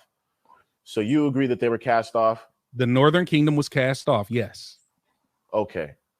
Let me get another one real quick, because I think you understand that my argument is valid. You said technically I could say that yes, they're called your Samaritans. argument is not valid at all, bro. You said that technically I could call them Samaritans in the Old Testament. I said under one context. I understand under one not context. The context that you talking. I understand, bro. You're saying under one context they're called Samaritans. So no, I said no. The text never calls them Samaritans. I said technically, if you want to say when they were considered Samaria, that could be a Samaritan. That's not a text. The text doesn't call them. Or maybe I'm wrong. Show me in the Old Testament, wrong, dude. I'm from Missouri. Show me. I'm really not. But show me, bro, where they were called in the Old Testament covenant the Samaritans. That's all. In the Old Testament, Samaria, the city or the capital, but Samaritans. Oh well, Show I'm me. sorry. I'm sorry. I can't, because that term Thank probably you. didn't come. That term didn't come around until the time of Maccabees. Because the people didn't come around till. But anyway, go ahead. Well, no, because they were cast off and then they were brought back. But the point is that the Samaritans were cast off for idolatry. So, No, they weren't. let's go to the Samaritans. The Northern Kingdom Israelites were cast off for idolatry. Yes, they were. Okay. Now, in the New Testament, these Israelites that came back that didn't associate with the temple at Jerusalem, who were Israelites, would they be called Samaritans? Okay, hold on. What verse are you talking about? I want to make sure I answer correctly. Okay. You're talking John chapter 12, John chapter 10. Where you at? Well, I already showed you. I mean, I don't know how you explain away our father Jacob. I already explained that. I can explain it again. There's nothing to. How do you explain? So you're saying that she's lying? No, her Jacob was, bro. If let me say this. If a Jewish woman, is she an Israelite or not, bro? I think that's the question we need to know. That's very. Stop for a second, bro. Hold on for a second. If you do a lot of talking. If an Assyrian man, I'm gonna ask you a question. If an Assyrian man marries a woman who was a full-blooded Israelite, right? And she takes on his citizenship in his country, like Assyria, is Jacob still her father? Or and if she has a child with that man, if she has a child with that man, wouldn't Jacob still be the father of the child in some way also? No, dummy. Because her father was Jacob. The only way for your father to be Jacob is through the lineage of your fathers. That's it. Thank you. That is not true, bro. That is true. So let me ask you this. Caleb Jacob? Is Caleb of Jacob's? Hold on. Nope. All right, thank you. Is Job? No, yes. Job? Caleb, for the record, because I don't want to go too far left. Hold on. For the record, Caleb is an Israelite, but we're not dealing with Caleb. We're dealing with the Samaritans right now. All right. So that's if we want fine, to have bro. that discussion, we can have that at a later date. So But let me ask you this. So hold on. The woman who gets man. married. Dang, bro, let a brother breathe. So I am showing you according to the text. She says, "Our father Jacob." You're trying to explain it away. Me, I'm not trying to explain it away. It just says what it says. Let me ask you a question. I'm not explaining it away, bro. I'm explaining it. Hold on. Go ahead, Let me ask you man. a question, bro. Let's ask a question. Come on, this is a dialogue. So if your son marries an Edomite, no, I take that back. If your daughter marries an Edomite, it's not an Israelite baby. Period. Is that your grandson? No, it's not. No, that dude going straight to the lake of fire. But he's not your grandson. Nope. So he couldn't say, nope. as is my father in my when he lineage. died, when he dies, when the Bible says you shall go to when you die, you shall sleep with your fathers. He's not going to sleep with me. He's going to sleep with his fathers. So he's not your descendant. Okay. All right. No, he's not. At least now I understand why in order for you to be now a descendant, I know why you're wrong. I got it. In order for you to be a descendant, you have to be from my seed. Okay. Am I wrong? So is your daughter from your seed? She's from my seed. So then a child that she has isn't from your seed though. Why? Because another man had sex with my daughter and implanted his seed. So if your daughter marries an Israelite, is that still your seed, or now your seed don't matter? It's just his seed. It's not my seed; it's his seed still, but it goes back to Israel. It goes back to Jacob. So it don't come back. So it jumps unless over you. Unless the only way over you and goes all the way to Jacob. It's not your seed, but it still go back to Jacob's seed, even though you of Jacob's seed. Because of the man. Because of the man that had sex with my daughter. It makes no sense, bro. But anyway, go ahead. It makes we disagree on that. Let's go. I know we disagree, but that's Bible, right? You want to go to the next point? That's Bible, right? It's not the Bible that I read. That's not Numbers 1:18. Nope. But anyway, let's go. That ain't Numbers 1:18. What? God damn. I can't make this shit up. I cannot make this shit up. We might put some ones in the chat if you down for revisiting this later. I'll even mix it in with some footage on me chopping some heads off on Soneta's channel. Put some ones in the chat if y'all want to see that. Twos in the chat if you're done with this entirely, because it gets worse. Because we need to talk about some Hebrew Israelite arguments. It's two brothers about to come in and one's about to make a total and complete mess out of things. Of course, it won't be next weekend because on the incinerator we got a guest, but we can do it. We could do it the incinerator after that. So I believe it'll be, I think, the 13th, right? And speaking of the special guest, man, watch this. Family, Shalom, it's your brother Ashra Carl with the Fire of God. I want to ask you something real quick. How many of you have heard of this man right here? You, my black brothers and sisters, I know you are a chosen group of people. Well, all praises to the Most High. He's going to be live on the incinerator with me next week, September the 7th at 8 p.m. That's Saturday, September the 7th at 8 p.m. We're going in live where he's going to be sitting in the hot seat with us Israelites. If you're like me, which a lot of you are, you're skeptical of Caucasians like this that say things like these. We wonder what the motivation is. We wonder what their scriptural integrity is. We wonder when they're just going to switch up on us like the rest of them. Well, he's going to be here live next week, September the 7th. Be there so you could get your questions for him in the chat as well as we interact and build. With that, man, I'm going to give all praises to the Most High God and say shalom to you while we get back to the regular scheduled programming. Hey there, family. This is your brother Dana, and I'm coming to you from the city of Atlanta, answering those questions you've always wanted to ask the white man. And guess what? Since I'm a white man, I can qualify to answer those questions.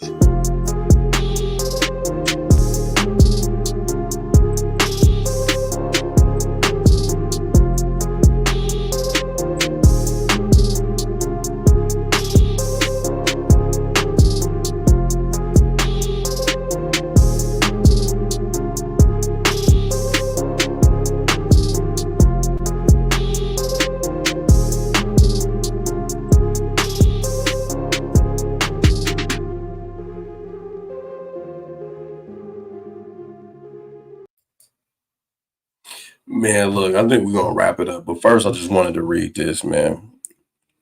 It says, and Hezekiah sent to all Israel and Judah and wrote letters also to Ephraim and Manasseh that they should come to the house of the Lord at Jerusalem and keep the Passover unto the Lord God of Israel. For the king had taken counsel and his princes and all the congregation of Jerusalem to keep the Passover in the 2nd month, for they could not keep it at that time, because the priests had not sanctified themselves sufficiently, neither had the people gathered themselves together to Jerusalem. And the thing pleased the king and all the congregation. You know, when you take the backup Passover, when you miss the first one that takes place in the 1st month. So the king sent letters to Ephraim and Manasseh. This is after the captivity that took place in Assyria, right? Meaning that all the Israelites from the northern kingdom were not eradicated, as Mike would propose. So that's debunked. But, you know, what we're going to do, we're just going to give all praises, all honor, and all glory to the Most High Yahweh, man. Make sure that y'all like, share, and subscribe. I appreciate y'all showing up. We closing out. Support the ministry any way that you can. Don't let me pressure you. Just at least like the video. At least subscribe to the channel. At least share. And make sure you hit the notification bell so you're ready for next week, because it's going down in here. With that, all praises to the Most High, man. I pray y'all have a good night. Good rest of your weekend. Y'all be safe. Shalom.